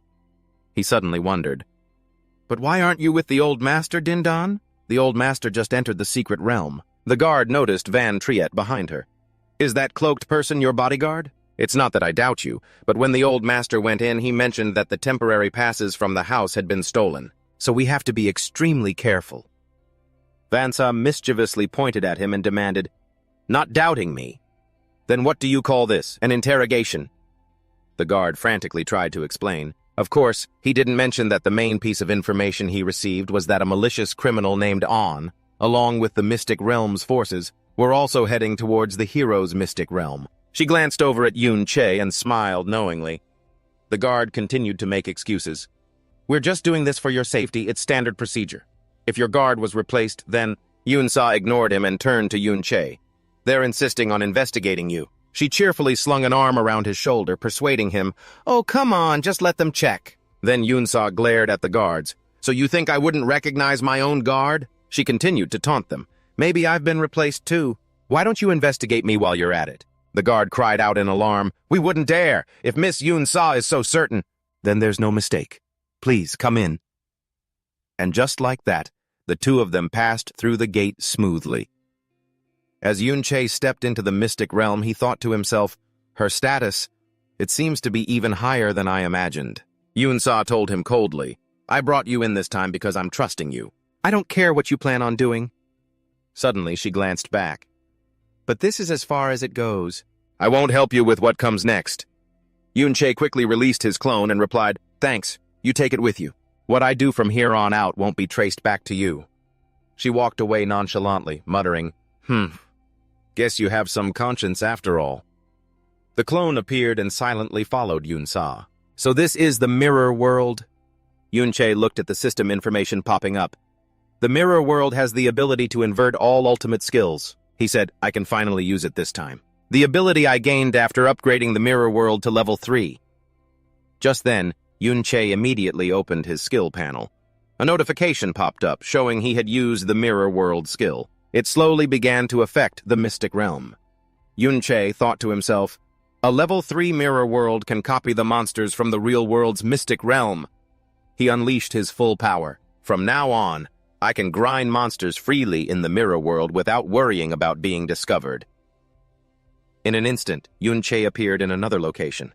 More importantly, Yun-Che mused from a high vantage point, "Even if I leave the mirror world, the undead can stay behind and grind levels for me. To think they built an entire city inside the Mystic Realm," he thought to himself. "I should scout the area first." Under the vast sky, twilight gently fell upon the kingdom. Yun-Che deduced from the information in the Ding family's journal, "That must be where Dingun is. I know very little about him." He calculated, "All I know is that he reached S rank 15 years ago. After that, it seems he never showed his true strength in public. Not even the third elder Ding is sure." Yun-Che hypothesized, "If I had more detailed intelligence, my chances of dealing with him would be much higher. In my past life, I knew everyone who reached S rank, but this guy just appeared out of nowhere." Pulling himself from his thoughts, he turned to ask Chow, "Bon, do you know who he is?" He just stared back with a blank, foolish expression. Yun-Che sighed in frustration. "Still no good, huh? It's obvious that when the mirror world leveled up to 3, the intelligence of the undead also saw a marked increase." Yun-Che looked at Chow. Bon's improvement was the most obvious. He felt a bit of regret. "But he's still not at a point where we can communicate." Yun-Che wondered, maybe if the mirror world keeps leveling up, Bon will regain more of his consciousness? Meanwhile, over at the castle, a voice rang out. "Dad, you always doted on Third Brother the most. You can't just sit there and do nothing." Ding Dan shouted, "We still don't know where Third Brother is." He then explained, "According to the intel from Sujian, that criminal actually dared to come near this hero's mystic realm." Hearing this, Dingun slowly stood up. Ding Dan pleaded repeatedly, "To be able to capture Third Brother without a sound, I'm afraid that person is also S rank. To be safe, I'm begging you to handle this for me, Father. Of course, if we could get the class change certificate." He didn't say a word in response. Instead, he decisively stabbed straight through him. Dingun lectured bluntly, "You're this old, and you can't even stop a little brat, yet you dare to tell me what to do?" Ding Dan reeled from the shock and pain. He then asserted, "That brat just reached S rank and got the class change quest. He wouldn't even be able to withstand a single blow from me." Dingun spoke venomously. "It was a pain keeping a useless piece of trash like you around. I only did it so you could take better care of my grandson." He drained his energy. "In the end, not only did you lose the boy, but now you're telling me to clean up your mess?" Ding Dan now looked incredibly old and pathetic. Dingun raged, "Do you have any idea? Losing Third Brother means I've lost a family member. It also cost me several years of my own life. Do you understand?" Meanwhile, the arrogant Dingun was sitting on a slave's back. He commanded smugly, "Hurry up and grab it. Go on, take it." Dingun jeered, "Once it's all eaten, there'll be nothing left." Just then, Nancy approached and said, "Young master, your pet hasn't eaten meat in days. How about—" At that moment, Yunche was also there. He observed silently. "Compared to this place, the Ding family outside the mystic realm is incredibly restrained. Do I have to reveal myself?" Suddenly, he sensed something that surprised him. Beside him, Chow was radiating a blazing fury. Seeing this, Yunche was filled with admiration. "Bonbon, even in this state you still want to save people?" He recalled every detail about the children from the disaster zone. At first, you and Lancan were the kindest and strongest people. Ventriette remembered those days. He was being bullied by a thug. "A slave like you dares to steal the master's food? Where did this little brat come from? Get lost." He admitted that was the reason I took you two as my students and trained you. Ventriette placed his hopes in you, believing that after you became stronger, you could help others. He blamed himself. But in the end, I was the one who harmed you, who turned you into what you are now. Suddenly, Kiwan seemed to want to express something. "Lancan?" Ventriette was completely stunned. "Bonbon? You're conscious? You can—" He tried to speak. Kiwan mustered all his strength to say, "Kon Lan." Can is Din Kon. As soon as Ventriette heard this, shock filled his eyes. On the other side, after finishing off Din Kon muttered, "Ventriette." He realized it. Did Ventriette intentionally use this name to challenge me? Dingun revealed his true form. To think, after all these years, I'd hear this name again. He gave a sinister smile. "Let's see who dares to impersonate you, my dear master." Under the twilight sky, Dingun gently stroked the monsters. "You're all my good little treasures." He cherished them. "These past few days I've been busy taking care of my other pets. You're all very hungry, aren't you?" Then, Dingun spun around with a twisted expression. The little girl on the ground became terrified when she saw him. He growled an order. "Anyway, I'm bored of playing with them. Eat them all." The moment he finished speaking, the green monsters immediately lunged at the weak little girl. Before they could even make a move, they were stopped by a sudden force. In an instant, Ventriette rushed out at incredible speed. He slashed the monsters, sending them flying in all directions. He glanced over coldly, his mind racing. Lancan, how could you be Dingun? He was utterly confused. "How can you be Dingun?" Dingun backed away in fear. Who are you?" Seeing this, Nam Tu stepped forward. "You intruder. You really don't know your place, daring to come to a hero's territory to die." But Ventriette's mind was still reeling. "How could you be the Dingun who raised this scum?" Flashing back to the past, he explained earnestly, "Because power has surpassed the rules of class users, this is no longer the era of knights," Ventriette said. "But as the descendant of a knight, I still want to pass something on." He promised, "Under my guidance, your strength will definitely surpass that of ordinary class users." Ventriette set a condition. "If you still want to continue learning from me, then you must remember the following points." He began to lay out the rules. First, be humble. During practice, Kiwan excitedly left Dingun far behind. He laughed happily. "Your whirlwind slash isn't as fast as my harvesting scythe." Ventriette stated, "There is no fundamental difference between yourself and others. Be polite and respect everyone." After they finished a job, the owner paid them. "Here's your reward, kids." He politely accepted it. "Thank you, sir." But Kiwan was dismissive. "That's it? Don't be so stingy, old man." Seeing this, Ventriette scolded him. "Shut your mouth." Dingun quickly tried to calm him down. "Don't make the master angry." He was furious. "You clearly have no politeness or respect for me at all." However, Ventriette still gave them something extra. "This is an additional reward from me. Remember this feeling and don't become arrogant." In the present, he carried those thoughts with him, along with his godlike combat speed. He destroyed Nam Tu's arcane shield skill. The man was hit by the blow and couldn't help but be astonished. This attack power, how is this possible? Ventriette swept past, leaving his opponent with only a cold glare. Nam Tu was furious seeing his defensive gear destroyed. "That's my level 30 legendary gear. Damn it!" He still arrogantly ordered. "A reptile dares to strike at an eagle? You peasant, show him the difference in our power levels." He didn't respond. Instead, he immediately charged straight ahead. Van Triet remembered his second rule. You must know compassion. Be kind to the weak, especially the helpless. Always fight against violence and injustice with compassion. Back then, they both always listened and followed those teachings. He thought to himself, I rescued you two from that slave trading organization. You two were hurt before, so you should understand the helplessness of the weak. You must make the most rational judgment. Van Triet moved forward and slashed at the two of them. However, at that moment, Dingun gloated, hitting our shadows must make him very happy. He challenged, if you like, there are plenty more things for you to slash at. He remained unshaken, focusing his observation on his surroundings. Dingun looked puzzled.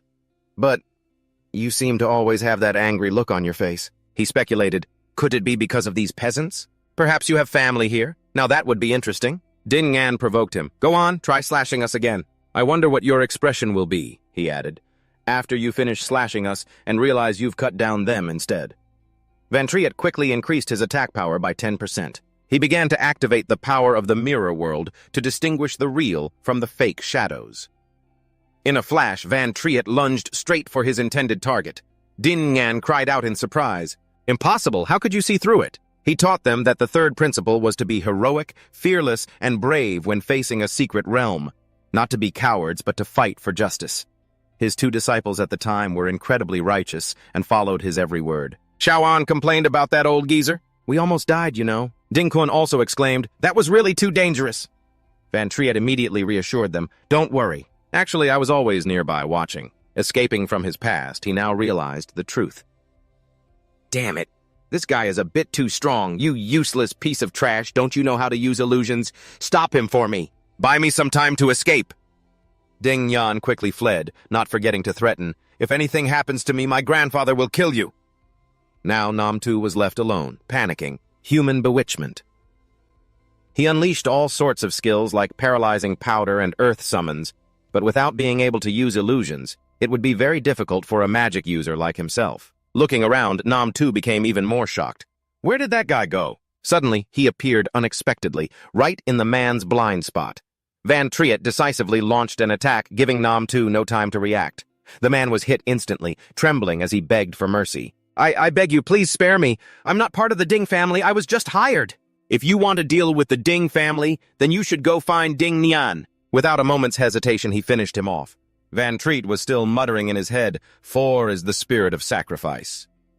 Meanwhile, Chow gently dragged Dingun back, who was cursing non-stop. What the hell are you? I am the grandson of a hero, Dingun screamed. If you touch me, I'll make sure your entire family doesn't die a peaceful death. He calmly took all of his equipment. This sent Dingun into a panic. What are you going to do with it? 4. He recalled each instruction. 5 is to be honest. Images flashed through his mind. 6 is justice. The scene of Chow being framed appeared in Van Triet's memory. He stood firm. 7 is honor. 8 is soul. As soon as the thought finished, Van Triet unleashed a terrifying power, throwing the space into chaos. Dingun, terrified and having lost all reason, lay on the ground. He stood on the city wall, reflecting that Lan Kan hadn't listened to his teachings at all. And he even betrayed Bon Bon. Yes. Van Triet was furious. And yet you still condone your descendants doing such evil things like this. Why? Suddenly, Dingun appeared from behind, responding, What do you mean? Why? He immediately punched him in the back. There are many pleasures in my secret realm. After that punch, the terrifying destructive power shattered many of the city's sturdy walls. The space was thrown into chaos in an instant, thick with dust and smoke. Van Triet immediately used countless basic healing spells on himself. At the same time, he boosted his attack power. Beneath his cloak were pieces of equipment that could only be dropped by the lord of a secret realm. Van Triet called out in a low voice, Lan Kan, why? Meanwhile, Dingun slowly approached. He was a class-changed warrior who had reached level 71. He seized the opportunity and threw a skill at Dingun. When the skills hit him and shattered, Dingun quickly realized, a mirror? Taking advantage of the opening, Van Triet instantly appeared in his blind spot. He swung his blade down, full of anger, questioning, Why did you betray me? The armor on his face gradually shattered, revealing his true face. Dingun gently touched the broken part of his armor and gave a mocking smile. To think you could break my armor? Your speed and attack power aren't half bad, huh?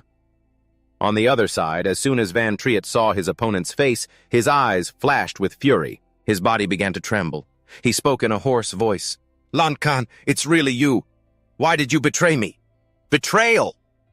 Dingun let the sword in his hand hang loosely. He softly asked again, Betrayal? Then his eyes suddenly became lifeless as he said in a cold voice, You just called me Van Triet, and you even know my old name. Right after that, Sayebi, Obas Sayeti.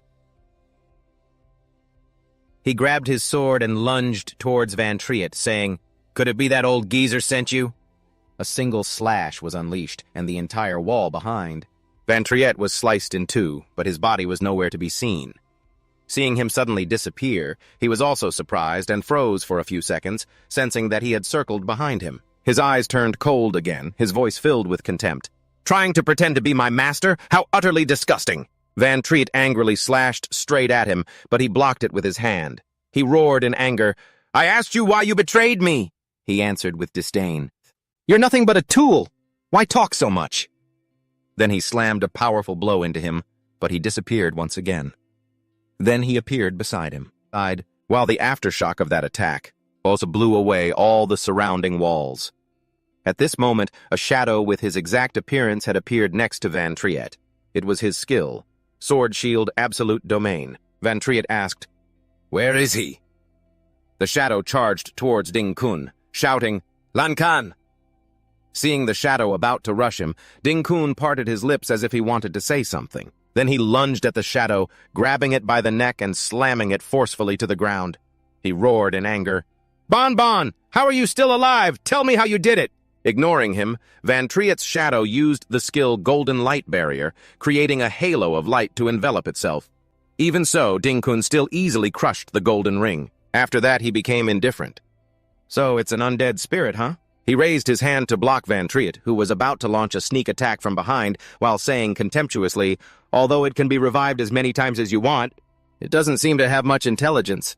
What a pity. As soon as he finished speaking, Ding Tan, Ding Quang, and Ding Qian suddenly appeared on a nearby roof. Ding Tan asked, Father, why haven't you come out yet? Ding Qian chimed in, This kind of petty thief? Just let us deal with him. Van Triet glanced at them, frowning slightly. Annoying. Then he used his undead summoning skill and commanded, You all, go and stop them. Now. Dingun's attention fell upon one of the undead. He softly called out, only to see the undead stand there soullessly, not responding. Seeing this, he gritted his teeth in anger and said, This state! He really is dead. My drop of blood. He then turned to look at Van Triet, his eyes bloodshot, and said, I'm starting to take an interest in you. Though dead, you've been resurrected as... As he spoke, he lunged at him. Van Triet took a step back, easily dodging him. He continued, Master, hurry up and prove to me that you are my master. His face gradually became crazed as he went on.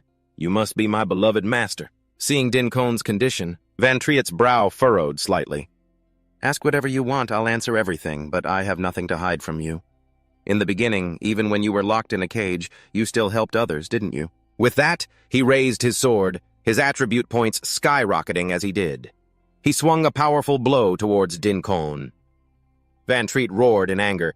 Just why did you change and become this insane?